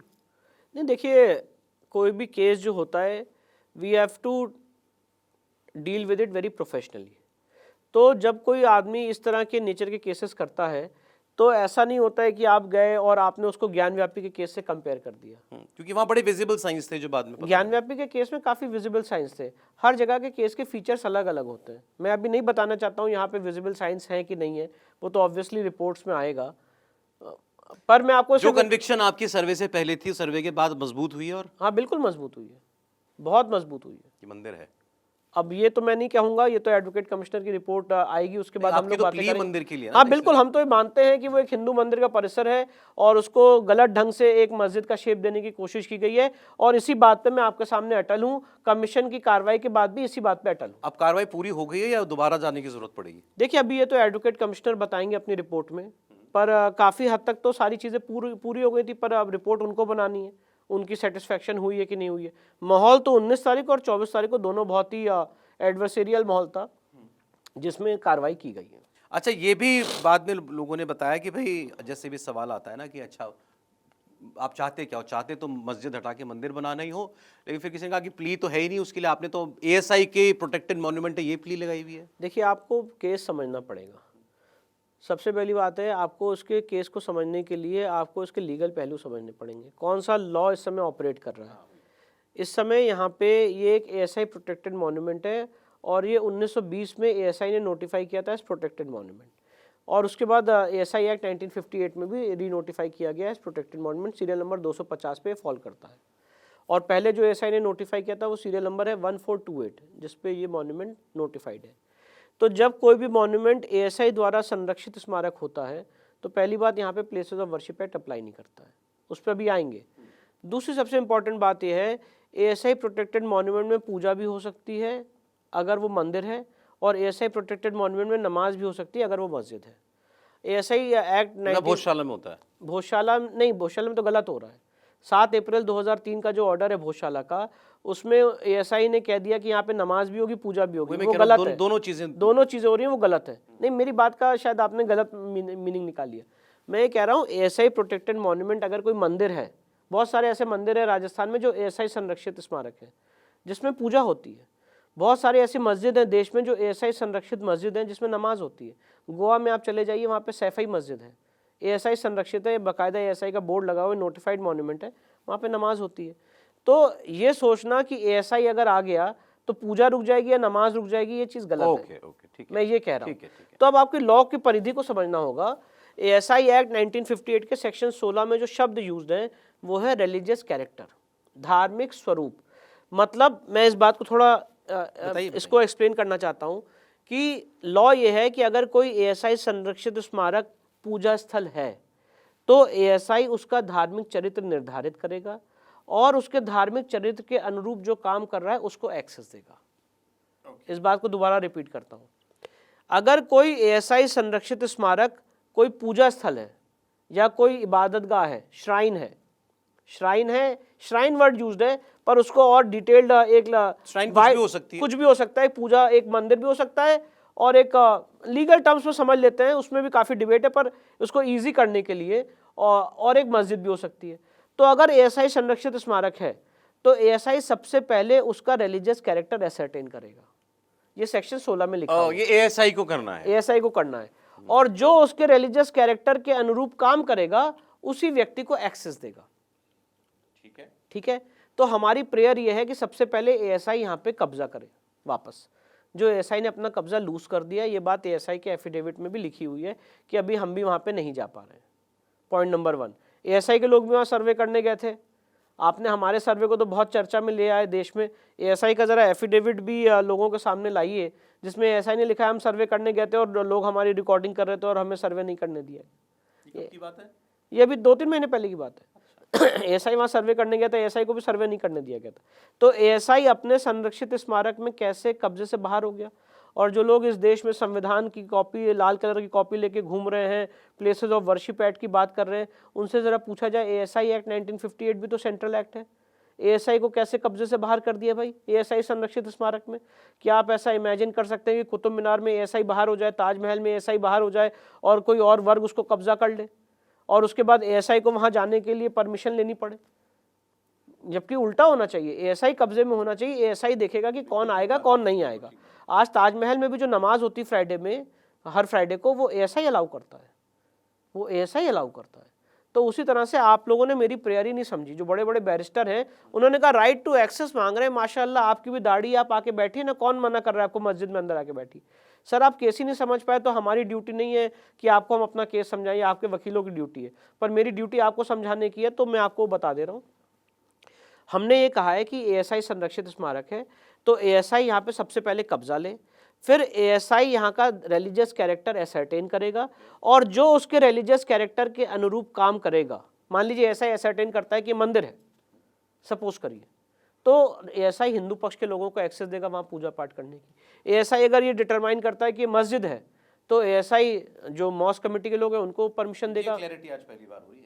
तो ये क्लैरिटी ये है ही है पिटिशन में, पिटिशन ही इसी चीज़ की है। अब कोई नहीं समझना चाहता है और सिर्फ एक फर्जी नैरेटिव बना दिया गया तो उसका तो आपने तो इन सेंस कोर्ट से भी नहीं कहा है कि आप तय करो कि मंदिर है कि मस्जिद है। ASI प्रोटेक्टेड है। एएसआई बताए, एएसआई पहले कब्जा ले और फिर बताए। ASI ही बताता है सौरभ जी। सेक्शन 16 आप फ्लैश कर दीजिएगा आगे चल के, जब आपका ये शो ओवर हो जाएगा मेरी बात को, सेक्शन 16 पूरा दिखा दीजिएगा ASI एक्ट 1958। उसमें लिखा हुआ है कि अगर कोई जगह पूजा स्थल है, श्राइन है, तो ASI उसके रिलीजियस कैरेक्टर के अनुरूप काम नहीं करेगा। ASI उसके रिलीजियस कैरेक्टर के अनुरूप काम करेगा, in consonance with the religious character. तो कोई भी व्यक्ति ऐसा नहीं हो सकता है कि किसी ASI प्रोटेक्टेड मॉन्यूमेंट में घुस के नमाज पढ़ ले या जाके वहाँ पूजा कर ले। वो ASI निर्धारित करेगा कि वहाँ का धार्मिक चरित्र क्या है, और जब धार्मिक चरित्र ASI निर्धारित कर लेगा तो उसी व्यक्ति को एक्सेस देगा जो उसके अकॉर्डेंस में काम करेगा। इस आप पार्टी ASI हो गई आपकी। जैसे कुंभलगढ़ में, राजस्थान में कुंभलगढ़ में फोर्ट है ASI प्रोटेक्टेड, आपको पता होगा। वॉल ऑफ जो चाइना में वॉल है जो सबसे लॉन्गेस्ट वॉल मानी जाती है, उसके बाद कुंभलगढ़ की जो फोर्ट है वो भी आपको सैटेलाइट से दिखता है और काफ़ी लॉन्गेस्ट वॉल मानी जाती है। ASI प्रोटेक्टेड है, वहाँ पे अंदर मंदिर है, वहाँ अंदर पूजा होती है। तो वो ASI ने निर्धारित किया ना कि यहाँ का रिलीजियस कैरेक्टर एक मंदिर का है और जो हिंदू समाज के लोग हैं वो यहाँ पे आके। तो ASI वहाँ से चला क्यों गया, कब गया? देखिए 1998 के बाद से वहाँ पे काफ़ी डिस्टर्बेंसेस शुरू हो गए और संभल में अराउंड 26 बार दंगे हुए, 26 टाइम्स। एक बार तो 1978 में ऐसा भीषण दंगा हुआ है कि 23 हिंदू समाज के लोगों को वहाँ पे जिंदा जला दिया गया था। इसकी पूरी भी रिपोर्ट्स मिलती हैं। तो धीरे धीरे ASI के लोगों ने वहाँ पे पलायन किया। पहले ASI के लोगों के पास यहाँ पे चाबी होती थी, सारा इसका कब्जा ASI के पास था, कंट्रोल ASI के पास था, और ASI निर्धारित करता था कब किसको नमाज पढ़नी है, या पूजा भी जो हिंदू समाज के लोग हैं 1976-78 तक वहाँ पे आउटर कोर्टयार्ड में करते रहते थे, और कुएं की भी जो बाहर कुआं है उसकी भी पूजन होता था। वो सारी चीजें धीरे हिंदू पक्ष मेन एंट्री से जाते थे अंदर मंदिर में। जब मेन एंट्री में आप जाते हैं तो वहाँ पे 1976-78 तक पूजा की जाती थी, पर वो पूजा धीरे धीरे करते करते रोक दी गई। और जो ASI था, अब ASI का वहाँ पे कोई भी ऑफिसर मौजूद नहीं है। पूरी इस ASI संरक्षित स्मारक को, मैं इसको मॉस्क नहीं कह रहा हूँ अभी, मैं इसको एक ASI प्रोटेक्टेड मॉन्यूमेंट कह रहा हूँ। इस ASI प्रोटेक्टेड मॉन्यूमेंट में ASI कब्जे में है ही नहीं। एक बात तो स्पष्ट हो जाती है सौरभ जी इस सर्वे के बाद, कि इस समय ASI वहाँ पे एक्चुअल फिजिकल पोजेशन में नहीं है, ये स्पष्ट है। इस समय ASI का कोई भी अधिकारी वहाँ पे एक्चुअल फिजिकल पोजेशन, मैं ये शब्द यूज कर रहा हूँ, एक्चुअल फिजिकल पोजेशन में नहीं है। वहाँ पे किसी भी कोई ताले की चाबी ASI के पास नहीं है, ASI का कोई अधिकारी वहाँ पे नहीं है। तो मुझे ये लोग जो बताएं, जो इतना आज शोर मचा रहे हैं, अगर आप कानून को मानते हैं तो ASI प्रोटेक्टेड मॉन्यूमेंट में ASI को वहाँ से क्यों खदेड़ दिया गया, और ASI पहले वहाँ पे कब्जा क्यों ना ले? ASI संरक्षित स्मारक है, ASI कब्जा लेगा, ASI एफिडेविट दे रहा है कि हम वहाँ पे नहीं जा पा रहे। इससे बड़ी एक दयनीय स्थिति क्या हो सकती है? तो इसका तो कोई मतलब आधार ही नहीं है जो मॉस्क कमेटी बनी हुई है। ये रजिस्टर्ड बॉडी नहीं है, ये वक्फ में दर्ज नहीं है। मुझे दिखाए ना वक्फ में कहाँ दर्ज है। जो भी मालिक मैनेजर हैं आज तो यही बने हुए हैं सब, ये सब ओरल है, सब ओरल है, there is no written document. हमने तो उनको इसलिए पार्टी बनाया कि ये ना बोलें कि भाई आपने, पर वहाँ पे कोई कमेटी कहीं रजिस्टर्ड नहीं है। आप हम लोग से पूछते हैं कि कहाँ रजिस्टर्ड है, कहाँ पे है, मैं ऐसे बहुत सारे ऑर्गेनाइजेशंस के नाम गिना दूं जो रजिस्टर्ड ही नहीं है, रजिस्टर्ड ही नहीं है सौरभ जी, और उनको बहुत बड़ा स्टेटस मिला हुआ है। जरा पूछ लीजिए, मतलब मैं नाम नहीं लेना चाहता हूँ, वो आप एक अलग चर्चा का, एक अलग रिसर्च का विषय, जरा देख लीजिए जो बड़े बड़े ऑर्गेनाइजेशन से कहाँ रजिस्टर्ड है। वैसे मॉस्क कमेटी भी रजिस्टर्ड नहीं है, और इसका कोई वक्फ का रजिस्ट्रेशन भी नहीं है। ये वक्फ में भी नहीं चढ़ी हुई प्रॉपर्टी, अभी तक नहीं चढ़ी है, क्योंकि ASI की प्रॉपर्टी 1920 से वक्फ में कैसे हो सकती है? वक्फ कहाँ हो सकती है? ASI ने उसको संरक्षित किया हुआ है, तो ASI इस समय कस्टोडियन है। तो इसमें तो कोई और राज्य सरकार जो है इसकी ओनर है। नहीं, इसमें तो फिर कोई बहुत लंबी चौड़ी सुनवाई की भी मुझे तो नहीं आज लेमन तभी तो शोर मच रहा है, कोर्ट सीधे सीधे कहे तुम्हारी प्रॉपर्टी है भाई, तुम जाओ कब्जा लो। तभी तो शोर मच रहा है, तभी तो स्टे कराई गई प्रोसीडिंग। लोअर कोर्ट की प्रोसीडिंग इसलिए तो स्टे कराई गई है सौरभ जी, कि बहुत बड़ा जो है वो इस देश की सेकुलर फैब्रिक को खतरा हो जाएगा। जो सच बात है, अगर आप किसी सेंट्रल एक्ट को इंप्लीमेंट करना चाहते हैं तो उसको एक कम्युनल हार्मनी बिगड़ जाएगी, उस तरफ मोड़ दिया गया है। अच्छा, ये हो गई स्टेज 1। अब क्योंकि क्लैरिटी हुई, ASI की तो प्रॉपर्टी है ये दस्तावेजों में 1920 से है। 1920 से, ऑलराइट, तो ASI मान ले आप कोर्ट डायरेक्ट करते हैं ASI साहब आप जाइए लॉक एंड की में अपने पास रखिए, आप ही एक्सेस देंगे जिसको भी देंगे। फिलहाल तो वो मस्जिद की शक्ल में ही है, वहाँ नमाज होती है, ठीक। अब इसके बाद स्टेज नंबर 2 क्या है आपकी प्ली में जो स्टेज होनी नंबर चाहिए? 2 ये है कि वहाँ पे एएसआई उसका रिलीजियस कैरेक्टर एसरटेन करेगा, धार्मिक स्वरूप एसरटेन करेगा। धार्मिक स्वरूप एसरटेन करने के एएसआई के पास बहुत सारे मैकेनिज्म्स होते हैं। एएसआई मतलब ये नहीं होता सिर्फ डिगिंग।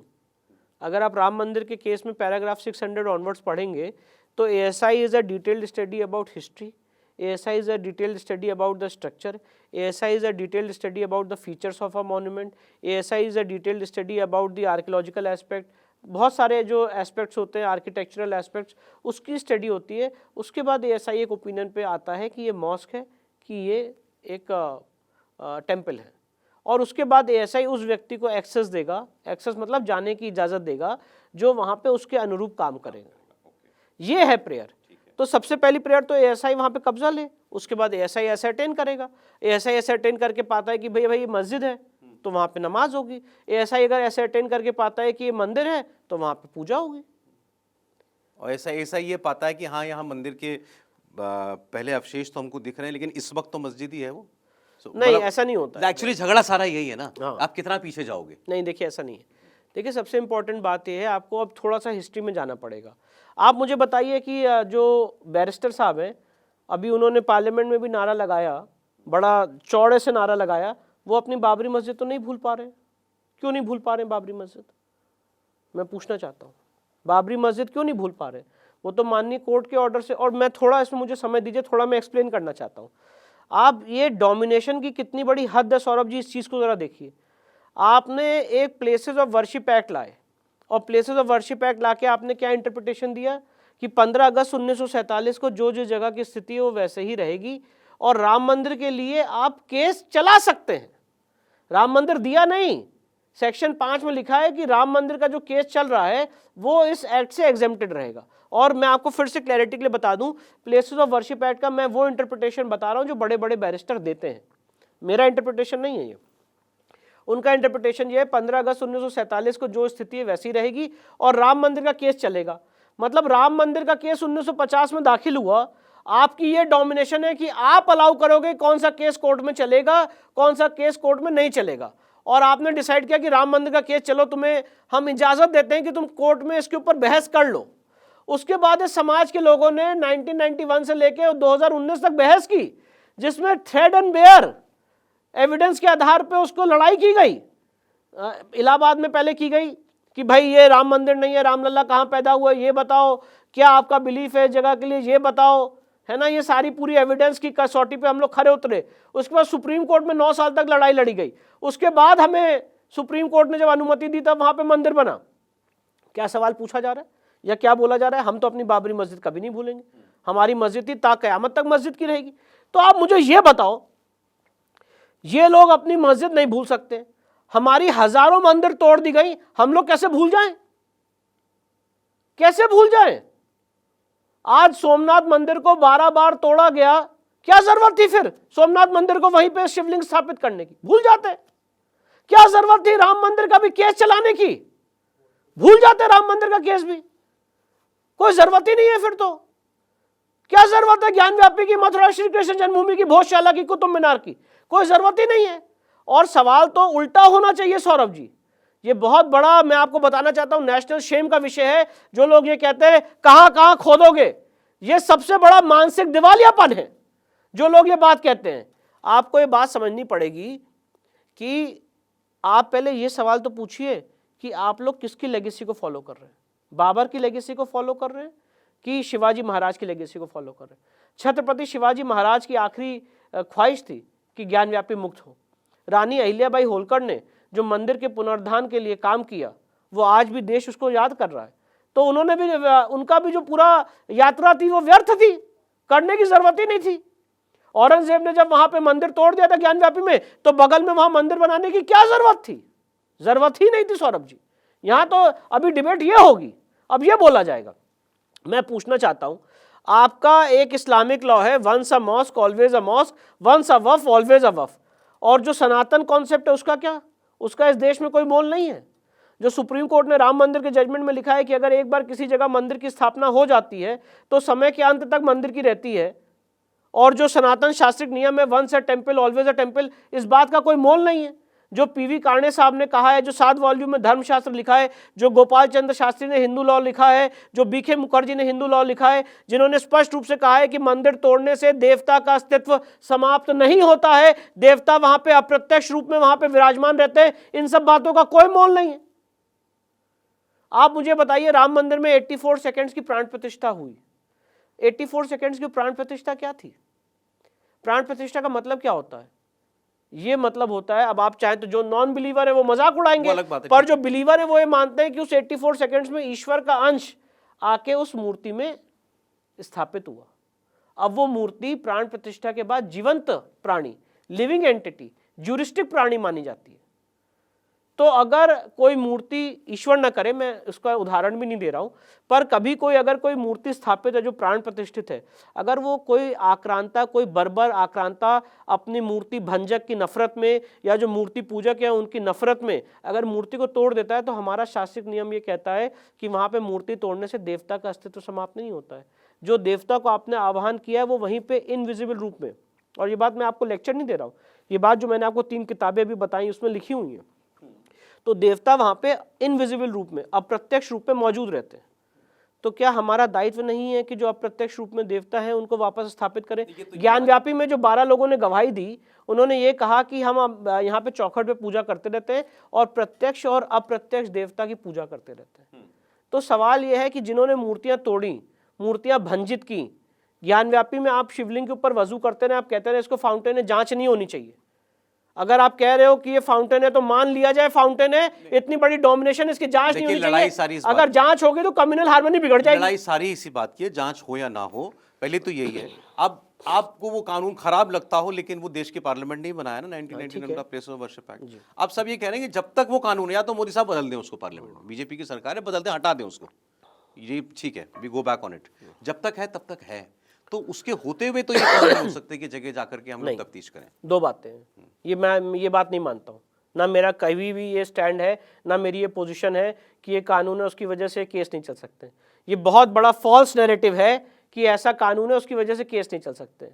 जो कानून में इंटरप्रिटेशन दिया है कोर्ट ने, कानून तो आते हैं और कानून को कोर्ट इंटरप्रेट करती है। तो जो प्लेसेस ऑफ वर्शिप एक्ट 1991 का इंटरप्रिटेशन दिया है वो ऑनरेबल जस्टिस रोहित रंजन अग्रवाल साहब ने दिया है। 19 दिसंबर 2023 को इलाहाबाद हाई कोर्ट के माननीय न्यायाधीश हैं, इलाहाबाद हाई कोर्ट ने ये जजमेंट दिया है और आप उसको उठा के पढ़ लीजिए। उन्होंने कहा है प्लेसेस ऑफ वर्शिप एक्ट किसी जगह की रिलीजियस कैरेक्टर को एसरटेन करने से नहीं रोकता है। अब इस बात को मैं उदाहरण से समझाना चाहता हूँ। अगर कोई व्यक्ति 15 अगस्त 1947 को जो जिस जगह की स्थिति थी वही रहेगी ना, तो स्थिति क्या थी ये तो एविडेंस से डिसाइड होगा ना। अब आप मेरी बात को उदाहरण से जरा समझाना चाहता हूं। मैं आज किसी मस्जिद में जाके मूर्ति रख दूं, सपोज करिए 15 अगस्त 1947 को, या 15 अगस्त 1947 की जो कट ऑफ डेट है 16 अगस्त को, 16 अगस्त 47 को किसी आदमी ने किसी मंदिर में आके नमाज पढ़ ली।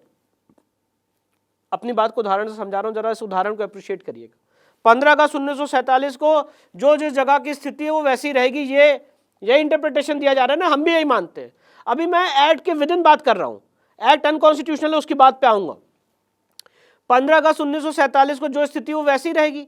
16 अगस्त 1947 को किसी आदमी ने मंदिर में जाके नमाज पढ़ ली, तो क्या होगा धार्मिक चरित्र? मैं आपसे सवाल, मैं किस सबसे पूछना चाहता हूं। नहीं, जो 15 को था वही होगा, जो 15 को था वही होगा ना। तो 15 को क्या था कैसे पता चलेगा? 15 अगस्त 1947 को स्थिति क्या थी ये कैसे पता चलेगा? ये तो एविडेंस ही पता चलेगा ना, ये तो ट्रायल से ही पता चलेगा ना, ये तो एएसआई से पता चलेगा ना, ये तो एडवोकेट कमीशन से पता चलेगा ना, ये तो हिस्टोरिकल बुक से पता चलेगा ना। सिर्फ आपके बोल देने से कि ये जगह, आज हम क्योंकि हम जरह कर रहे हैं, अब संभल के मामले में ही 15 अगस्त को तो नमाज हो रही थी, ये वो कह रहे हैं, हम डिस्प्यूट कर रहे हैं। हम तो कह रहे हैं कि 78 तक वहां पूजा हो रही थी। तो ये बात कैसे साबित होगी? क्या स्टूडियो में बैठ के साबित होगी कि कोर्ट में साबित होगी? वो आप मैं सॉरी, आप सीनियर है, वरिष्ठ है, मैं थोड़ा सा एक बात ही कहना, वो ये कह रहे हैं कि इसके लिए केस ही ना चले। वो कुछ और कह रहे हैं, वो ये कह रहे हैं कि कोर्ट में आप केस ना फाइल करिए। अगर मैंने कह दिया कि यहाँ पे नमाज हो रही थी, ये मस्जिद है, तो इसके लिए कोर्ट में केस नहीं चल सकता है। वो ये कह रहे हैं, यही बात तो है। 15 अगस्त 47 को स्थिति क्या थी इसका एग्जामिनेशन भी नहीं होना चाहिए। उनका इंटरप्रिटेशन ये है कि आप कोर्ट में केस ही नहीं फाइल कर सकते हैं, इन सबको निप इन द बड कर दो, यहीं पे रोक दो। 15 अगस्त 1947 को अगर हमने कह दिया कि ये बाबरी मस्जिद थी, ये ज्ञानव्यापी परिसर ज्ञानव्यापी मस्जिद थी, ये शाही ईदगाह मस्जिद है, तो आप हमारी बात मानो, आप कोई एविडेंस मत लीड कराओ, आप कोई इन्वेस्टिगेशन मत कराओ। एक्ट अब ये इंटरप्रिटेशन है, एक्ट लाने वालों की मंशा तो यही थी कि ये देखिए मामले खत्म हो जाए। मैं कुछ और कह रहा हूं, मंशा क्या थी और जो एक्ट में लिखा है, लॉ उससे चलता है जो एक्ट में लिखा है। किसको वहां पे क्या नारे लगाए गए, क्या भाषण हुआ, इससे मतलब नहीं है। जो एक्ट में बना है कोर्ट उससे गवर्न होती है। और इसलिए मैंने आपको इलाहाबाद हाईकोर्ट का जजमेंट बताया 19 दिसंबर 2023 का, जिसमें बात कही गई है कि रिलीजियस कैरेक्टर एसर्टेन करने से एक्ट नहीं रोकता। और एक बात और बताना चाहता हूं, सुप्रीम कोर्ट का जजमेंट है 1995 का, 2 चर्चेस की लड़ाई थी उसके बीच का, वो मैं अभी साइट करूंगा जब बहस होगी तो, जिसमें सुप्रीम कोर्ट ने कहा है कि एक्ट रिलीजियस कैरेक्टर एसेट, आप चंद्रचूड़ साहब को इतना बोल रहे हैं, उनको पीछे पड़े ना, 1995 का जजमेंट है, 1995 का, 2 चर्चेस की लड़ाई थी जिसमें सुप्रीम कोर्ट ने कहा कि ये एक्ट रिलीजियस कैरेक्टर एसर्टेन करने से नहीं रोकता है। हम साइट करेंगे अभी इसको, 1995 का जजमेंट है। चलिए तो वो और तो यही बात जस्टिस धर्मवीर शर्मा ने राम मंदिर के केस में कही थी। अब ये तो सुप्रीम कोर्ट का भी तय करना है ना, 12 को लगा हुआ मामला। हाँ, अब मैं कुछ और कह रहा हूं, ये मैंने आपके सामने तर्क रखा एक्ट के तहत कि अगर हम एक्ट मान लीजिए वैलिड है, उसके तहत जब बहस कर रहे हैं तो क्या क्या लीगल प्रपोजिशन होगा। अब दूसरा आर्ग्यूमेंट ये है कि जो इंटरप्रिटेशन दिया जा रहा है ओवैसी साहब द्वारा और बाकी लोगों द्वारा, हम ये कहते हैं अगर ऐसा इंटरप्रिटेशन है तो टोटली गलत है। अब मेरे इस दूसरे आर्ग्यूमेंट को जरा आप सुन लीजिए। हम ये कह रहे हैं places of worship act 1991 totally unconstitutional है। अनकॉन्स्टिट्यूशनल इसलिए है क्योंकि अगर आप ये कहते हैं कि राम मंदिर का केस चलेगा और बाकी जगह केस नहीं चल सकता है, तो ये टोटली असंवैधानिक है। ऐसा कैसे हो सकता है कि राम मंदिर इंपॉर्टेंट है पर ज्ञानव्यापी, मथुरा श्री कृष्ण जन्मभूमि, भोजशाला या अटाला मंदिर या संभल, ये सब इंपॉर्टेंट नहीं है? देश की पार्लियामेंट ने तय किया है। नहीं, देश की पार्लियामेंट ने तय किया, तो मैं आपको यही बताना चाहता हूं ना कि उसको भी तो असंवैधानिक कोर्ट घोषित कर सकती है। एनजेएसी को 20 राज्यों ने रेटिफाई किया था, 2/3 मेजोरिटी से पास किया गया था, पर सुप्रीम कोर्ट ने एनजेएसी को असंवैधानिक घोषित कर दिया और यह बोला कि जज ही जज को नियुक्त करेंगे, यही सही लॉ है। और एनजेएसी को बुक से हटा दिया गया, जिसको 20 राज्यों ने रेटिफाई किया था, 2/3 मेजोरिटी से पास हुआ था। तो किसी भी एक्ट को उसकी संवैधानिक वैलिडिटी को चैलेंज किया जा सकता है और कोर्ट जो है फंडामेंटल प्रिंसिपल से संवैधानिक प्रिंसिपल पे उसे असंवैधानिक घोषित कर सकती है। तो अभी जो 12 को सुनवाई होने वाली है, मैं उसका आपके सामने आर्गुमेंट रख रहा था कि ये कैसे एक्ट असंवैधानिक है। पहली बात, राम मंदिर को एग्जम्पशन मिला, बाकी केसेस को एग्जम्पशन नहीं मिला, ये अपने आप में डिस्क्रिमिनेटरी है। दूसरी बात, जो 15 अगस्त 1947 को कट ऑफ डेट रखी गई है, ये सबसे बड़ा एक फुलिशनेस है। उसका कारण यह है कि 15 अगस्त 1947 को तो हमें आज़ादी मिली थी 1200 साल की गुलामी के बाद। अगर कैसे कोई ऐसा कानून पास कर सकता है कि जिस दिन आपने अपनी आंखें खोली उसी दिन अपनी आंखें बंद कर लो? अगर कट ऑफ डेट होनी है कोई तो सन 712 होनी चाहिए, जब मोहम्मद बिन कासिम ने इस देश में पहला आक्रमण किया था और उसके बाद मंदिर तोड़े गए थे। मंदिर तोड़ने की शुरुआत या इतिहास सन 712 से मिलता है मोहम्मद बिन कासिम से। और जो लोग बहुत सारे बुद्ध प्रेमी हैं या लोग जो कहते हैं कि पुष्यमित्र सुंग के समय बहुत सारे बुद्ध मॉनेस्ट्रीज को तोड़ा गया, तो आप वो कट ऑफ डेट रख लीजिए, उसमें भी दिक्कत नहीं है, कोई दिक्कत नहीं है। क्योंकि ओवैसी साहब जैसे लोग ये कहते हैं ना कि फिर मंदिर बना था बौद्ध स्तूप तोड़ करके, हाँ, तो मैं कह रहा हूं आप उसके लिए भी दावा जैन मंदिर तोड़ा था, तो आप दावा करिए ना, कौन रोक रहा है? मैं एक बात ये कह रहा हूं कि आप इस बात को जरा फिर समझ लीजिए। अगर इस्लामिक लॉ ये है कि once a mosque always a mosque, once a waqf always a waqf, तो सनातन नियम भी है। इस बात को नैरेटिव में छुपा दिया जाता है, दबा दिया जाता है, डोमिनेट करने की कोशिश की जाती है कि once a temple always a temple. तो अगर हम प्रायर इन टाइम थे और वहां पे मंदिर की स्थापना पहले हो चुकी थी, तो वो मंदिर की ही रहेगी, वो देवता की ही रहेगी। आपके मंदिर तोड़ देने से, मूर्ति भंजित कर देने से, उसमें पट्टी लगा देने से, वहां पे जाके घुस के नमाज पढ़ लेने से, पहली बात तो ये काम किया क्यों? मैं पूछना चाहता हूं क्या कारण था कि आज कुतुब मीनार के बाहर लिखा हुआ है कि 27 जैन मंदिर और हिंदू मंदिर को तोड़ के कुव्वतुल इस्लाम मस्जिद बनाई गई, और अगर उसके लिए आप कोर्ट जाते हैं तो कम्युनल हार्मनी कैसे बिगड़ जाएगी? क्या कारण है कि आज ज्ञानव्यापी में आज उस परिसर के अंदर वजू टैंक, शिवलिंग के ऊपर वजू किया जा रहा था, और अगर आप उस कहते हैं कि शिवलिंग की जांच की जाए कि शिवलिंग है कि फाउंटेन है, तो कम्युनल हार्मनी बिगड़ जाएगी। मथुरा श्री कृष्ण जन्मभूमि में जहां पे हमारे ईश्वर आराध्य ने जन्म लिया, वहीं पे शाही ईदगाह मस्जिद बना दी गई। क्या कारण है कि भोजशाला में जो मां सरस्वती देवी का मंदिर है उसमें आपने वहां पे नमाज पढ़ते हैं और वहीं पे हिंदू समाज के लोग पूजा करते हैं? क्या कोई मुझे ऐसा उदाहरण दिखाएगा इस देश में कि जहां पे आप मस्जिद के अंदर जाके पूजा कर सकते हैं? कोई उदाहरण नहीं मिलेगा, ये गारंटी के साथ कह रहा हूं।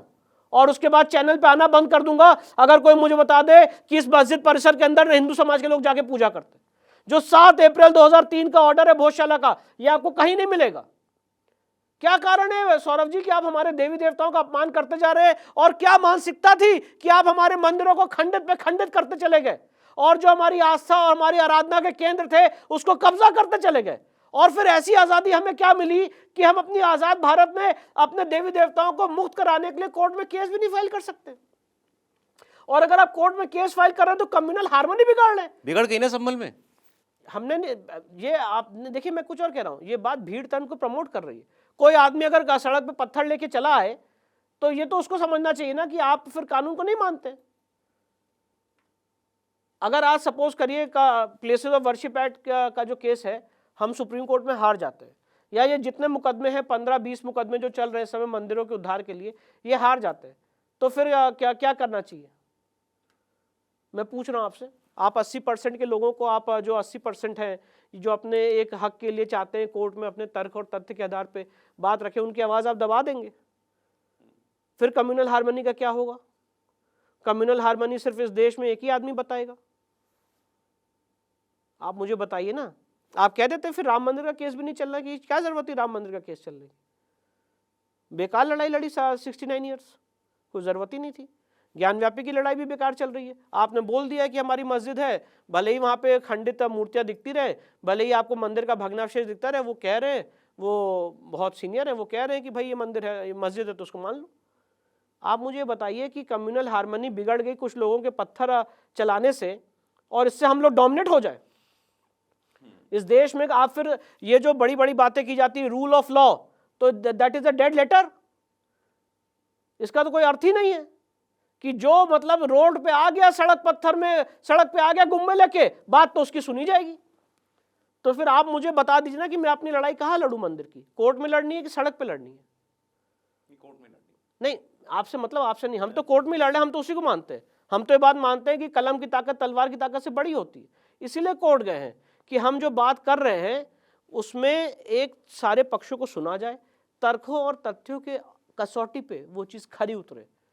आप ऐसे ये लड़ाई आप कितनी जगह लड़ रहे हैं और कितनी जगह लड़ेंगे? देखिए, बहुत जगह लड़ेंगे। जहां जहां मंदिर तोड़ी गई है, मैं आपके चैनल पे दोबारा कहना चाहता हूं, जहां जहां मंदिर तोड़ के मस्जिद बनाया गया है या किसी और धर्म स्थल में कन्वर्ट किया गया है, उन सारी जगहों को मुक्त कराने के लिए हम लड़ाई लड़ेंगे।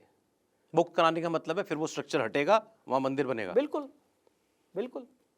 बहुत से लोग कहते हैं, और ये बात तो मतलब फैक्ट है, दिखता फैक्ट है ना, और कि भाई इतनी ये राम मंदिर बन जाता कि अगर वहां बाबरी मस्जिद खड़ी होती 6 दिसंबर 92 को, अगर वो ढांचा नहीं टूटा होता, स्थिति कुछ और होती। अब देखिए, मैं एक बात मैं प्रैक्टिकल बात कर रहा हूं। मैं देखिए, मैं क्या कह रहा हूं, मैं ये नहीं कह रहा हूं किसी से कि 6 दिसंबर 92 की घटना दोहराए। मैं एक लॉयर हूं, कोर्ट में अपनी बात एक फैक्ट्स के आधार पर रख रहा हूं। पर मैं सौरभ जी आपके सामने एक बात कह रहा हूं कि आप किसी आदमी को ये मजबूर नहीं कर सकते हो या ये डोमिनेट नहीं कर सकते हो कि आप कोर्ट भी नहीं जा सकते अपने केस को लेकर। वो ठीक है, वो ठीक है। मैं ये नहीं कह रहा हूं, मैं आपके सामने दोबारा कहना चाहता हूं, मैं नहीं कह रहा हूं कि 6 दिसंबर 92 दोबारा रिपीट किया जाए, ना उस स्थिति को हम लाना चाहते हैं। हम चाहते हैं कि we are law abiding citizens, और अगर इस देश के संविधान ने हमें इजाज़त दी है कि हिस्टोरिकल जस्टिस को रेमेडी किया जा सकता है कोर्ट के माध्यम से, तो हम कोर्ट जा रहे हैं। और कोर्ट में ज्ञानव्यापी के लिए फैक्ट्स रखेंगे, ASI की रिपोर्ट रखेंगे, शिवलिंग पे वजू हो रहा था उसको रुकवाएंगे, उसकी जांच कराएंगे कि शिवलिंग है कि फाउंटेन है। इसी तरह से हर जगह जांच कराएंगे। पूरे अपने जो इंटेलेक्चुअल एक वो क्या कहते हैं आप बोल है, इंटेलेक्चुअल बोल, उसको पूरा फिल करेंगे इंटेलेक्चुअली। और जब इंटेलेक्चुअली सारी चीज़ें डेवलप हो जाएंगी, उसके बाद कोर्ट में आर्ग्यूमेंट्स करेंगे, और उसके बाद कोर्ट निर्णय करेगी कि ये मंदिर है कि ये मस्जिद है। सनातन शास्त्रिक नियम भी देखेगी, इस्लामिक लॉ भी देखेगी, कुरान हदीस भी देखेगी, और हमारे वेद और पुराण भी देखेगी, और उसके बाद कोर्ट निर्णय करेगी कि ये मंदिर है कि मस्जिद है। आपकी बात पर अगर आप ये सोचो कि उस स्टेज तक जाने ही मत दो, तो ये चीज गलत है सौरभ। मुझसे किसी ने, कुछ लोगों ने ये भी कहा कि भाई मकसद ये नहीं है कि जहाँ जहाँ ऐसे डिस्प्यूटेड मस्जिदें हम हटा ही देंगे। हो सकता है वो हटानी प्रैक्टिकल भी ना हो, लेकिन पहले ये प्रूव हो कि वहाँ मंदिर था और वो सार्वजनिक तौर पर प्रदर्शित हो। जैसा आपने कुतुब मीनार नहीं, का नहीं। एग्जाम्पल दिया कि बाहर लिखा हुआ है कि ये मंदिर तोड़ के बनाई नहीं गई नहीं मस्जिद है। ऐसी मेरी लाइन नहीं है। ओके। अगर वहां पे देवता जैसे कुतुब मीनार परिसर में सारी देवी देवताओं के हाथ सर कटे हुए हैं, खंडित अवस्था में पूरी मूर्तियां पड़ी हुई हैं, तो अगर कुतुब मीनार का जब हम केस जीत जाएंगे तो वहां पे देवताओं को वापस अपना अस्तित्व मिलेगा, वो सारी मूर्तियां वापस अपने ओरिजिनल फॉर्म में स्थापित होंगी। कौन, मुझे नहीं पता, मेरा कभी स्टैंड नहीं रहा है। मेरी पोजीशन बहुत ही क्लियर है कि जब हम ये सारे केसेस जीतेंगे तो जो वहाँ का मूल स्वरूप था उसको मूल स्वरूप में वापस लाएंगे। 2.5 दिन का झोपड़ा जो है, जो वहाँ पे हमारे देवी देवताओं का अस्तित्व था, जैन और हिंदू समाज के लोगों का, वहाँ पे उसको वापस लाएंगे। अगर आज भोजशाला में जो वहाँ माँ वाग देवी का मूल स्थान था उसको वापस उसके मूल स्वरूप में लाएंगे। आज कुतुब मीनार में जो गणेश जी कटी हालत में रखे हुए हैं, अलग अवस्था में रखे हुए हैं, देवी देवताओं के चिन्ह मिटे हुए, तो केस जीत के क्या फायदा जब आप वहाँ पे सिर्फ इतनी लड़ाई लड़ रहे हैं सिर्फ एक डिस्प्ले बोर्ड लगाने के लिए। सॉरी सर, हम इतनी लड़ाई इसलिए लड़ रहे हैं कि जो हमारे मंदिर है उनको वापस पुनरुद्धार करके वापस स्थापित कर सके उसी जगह पे। और जो एक मानसिकता, और एक बात और बताना चाहता हूँ, इस मानसिकता के खिलाफ लड़ाई लड़ रहे हैं कि जो लोग ये सोचते हैं कि मूर्ति पूजकों की मूर्तियां तोड़ देंगे, इस मानसिकता के खिलाफ लड़ रहे हैं। अगर आपके हम फेथ की इज्जत कर रहे हैं, आपके फेथ को हम एक्सेप्ट कर रहे हैं और उसको हम इस देश के संविधान में आपको इजाज़त है अपने रिलीजन को परफॉर्म करने की, तो मेजॉरिटी कम्युनिटी को भी इजाज़त है अपने रिलीजन को परफॉर्म करने की। पर अगर आप ये सोचो कि जो बाबर की विरासत थी, जो तुगलक की विरासत थी, जो गुलामों के गुलाम थे, इल्तुतमिश थे, इन सब की विरासत को आज इस देश के संवैधानिक इंडिया में इंपॉर्टेंस मिलेगी या उनका डोमिनेशन चलेगा, तो उनका डोमिनेशन नहीं चल सकता। अच्छा, ये कन्विक्शन आपको आती कहाँ से है? आप हैं, आपके पिताजी हैं, वो भी एक दिन प्रोग्राम में आए थे हमारे, उनसे भी बात हो रही थी, उन्होंने भी यही कहा कि मेरा मिशन है लाइफ का, मैं जब तक हूँ मुझे यही काम करना है। इतना टाइम अगर आप सुप्रीम कोर्ट में एडवोकेट ऑन रिकॉर्ड हैं, कोई आप और मुकदमे लड़ रहे होते, इतना टाइम उनको दे रहे होते तो बहुत पैसे भी कमा सकते थे। मुझे नहीं लगता कि इस काम के आपको कोई बहुत ज़्यादा पैसे भी मिलते होंगे। ये कहाँ से और कब से शुरू हुआ ये? देखिए, जो व्यक्ति इतिहास पढ़ता है मुझे लगता है उसको समझ में आ जाता है कि इस देश की सबसे बड़ी फॉल्ट लाइन क्या है। मैंने पूरा मुगल इतिहास पढ़ा सन 712 से, जो मैंने आपको बताया मोहम्मद बिन कासिम के समय से, उससे पहले का भी इतिहास पढ़ा है।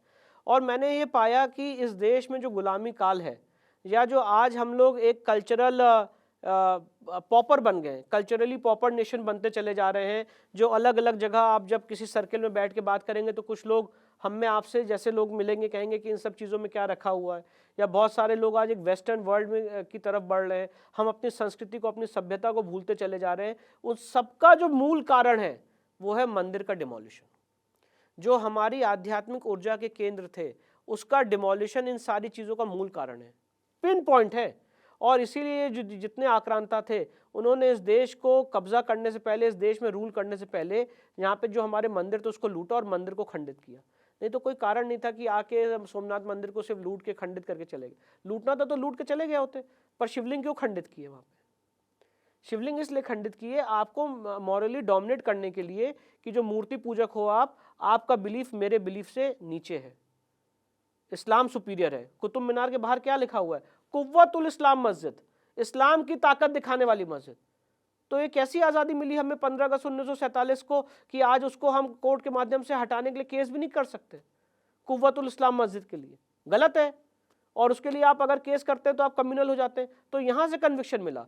और इस देश का जो सबसे बड़ा, और मैं पूछना चाहता हूँ, राम मंदिर जब बना, या राम मंदिर आज अपने फुल फ्लेजेड उसमें रूप में है, तो राम मंदिर बनाने के पीछे उसका क्या मकसद क्या था? सिर्फ क्या भगवान राम को स्थापित करना मकसद था कि राम राज्य को स्थापित करना मकसद था? मेरे देखने में राम राज्य को स्थापित करना मकसद था। क्या मकसद था पार्लियामेंट में सेंगोल रखने का? पवित्र सेंगोल पार्लियामेंट में क्यों रखा गया?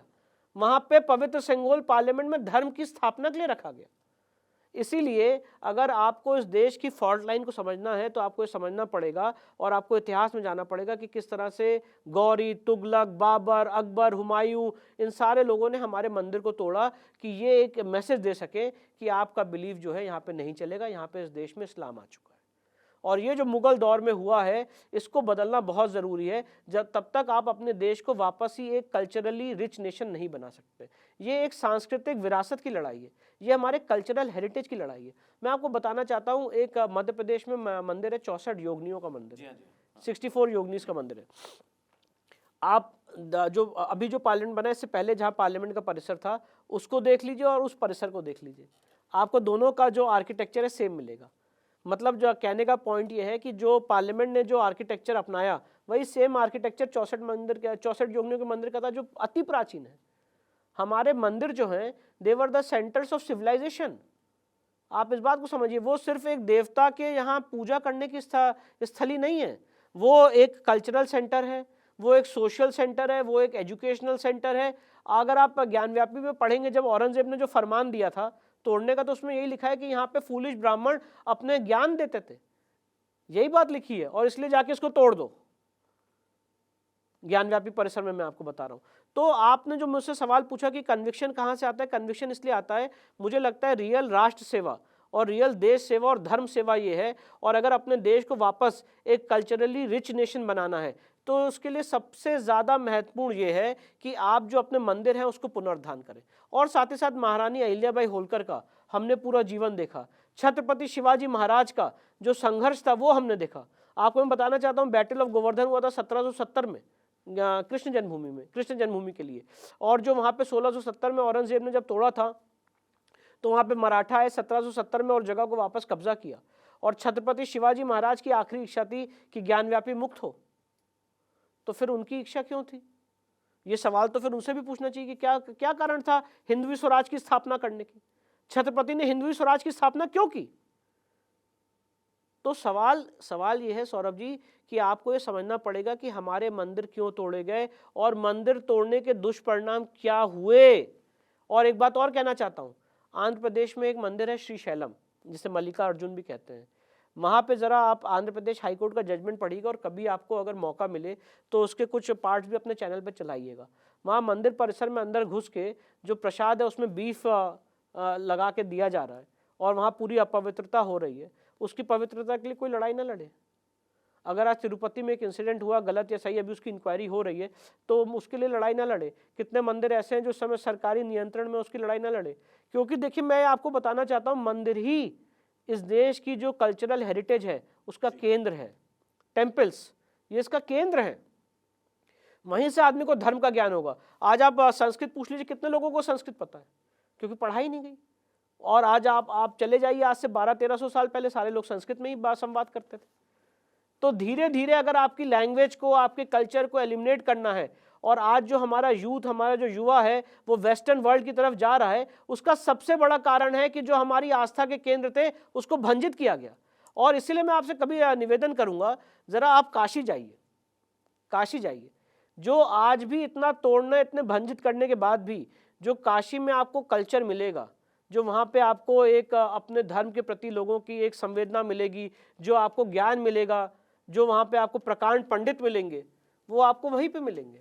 तो ये जो हमारी मदर ऑफ सिविलाइजेशन है, हमारी जो कल्चरल विरासत है, उसको कैसे मेंटेन किया जाएगा? अब ये जो आपका विश्वास है, इसी में बहुत करोड़ों लोग और भी विश्वास करते हैं। अब ये बहस हो, ये चर्चाएं चलेंगी, मंदिर है कि मस्जिद है, इस पर अलग तरीके से सोचा जा सकता है। बहस करने वाले लोग मिल जाएंगे आपको, लेकिन जैसा आपने खुद कहा, इसमें आइडियोलॉजिकल, हिस्टोरिकल, सिविलाइजेशनल इश्यूज जो हैं वो छिपे हुए हैं, जिसमें से कुछ का फैसला तो अदालतें कर सकती हैं, लेकिन हर बात का नहीं। और वो उसके लिए हम लोग हैं कि ये चर्चाएं हैं और समाज तक पहुँचे। बहुत शुक्रिया विष्णु शंकर जैन जी, आपने हमको समय दिया। अब अदालत क्या निर्णय करती है देखते हैं एक बार। प्लेसेस ऑफ वर्शिप एक्ट का मुझे लगता है वो भी एक बहुत बड़ा महाज रहने वाला है, बहुत बड़ा इशू है। और बहुत सारे उसमें प्रश्न इन्वॉल्व है कि आप जुडिशियल रिव्यू का अधिकार कैसे छीन सकते हैं, लोगों के कोर्ट जाने का अधिकार, जो basic structure of the constitution है। क्योंकि B.R. अम्बेडकर साहब ने कहा था कि आप इस संविधान की आत्मा को क्या मानते हैं, जब उनसे पूछा गया था तो उन्होंने कहा था लोगों के कोर्ट जाने का अधिकार इस देश के संविधान की आत्मा है। L. चंद्र कुमार के केस में सुप्रीम कोर्ट ने कहा है कि right of judicial review is the basic structure of the constitution. तो जो बेसिक स्ट्रक्चर छीना जा रहा है, लोगों के कोर्ट जाने का अधिकार, वो प्रश्न है। राम मंदिर को क्यों एग्जेम्प्ट किया गया, बाकी जगहों को क्यों नहीं एग्जेम्प्ट किया गया? ये कितना बड़ा डिस्क्रिमिनेशन है। ऐसे हजारों प्रश्न, संवैधानिक प्रश्न उस केस में उत्पन्न हो रहे जी हैं। और उसके डिसीजन से बहुत सारे जवाब मिल जाएंगे मुझे ऐसा बिल्कुल, लगता है। बिल्कुल। बहुत शुक्रिया, आप खुल्लम खुल्ला विद सौरभ के इस एपिसोड में आए। विशु शंकर जैन जी हमारे आज मेहमान थे, लेकिन आज इस एपिसोड में इतना ही। आपसे मुलाकात कुछ दिनों बाद फिर करते हैं एक नए मेहमान के साथ, और जैसी आज खुल्लम खुल्ला और तसल्ली से चर्चा हुई है, बातचीत ऐसी ही होगी। आप ठीक रहिए, खुश रहिए, फिलहाल इतना ही।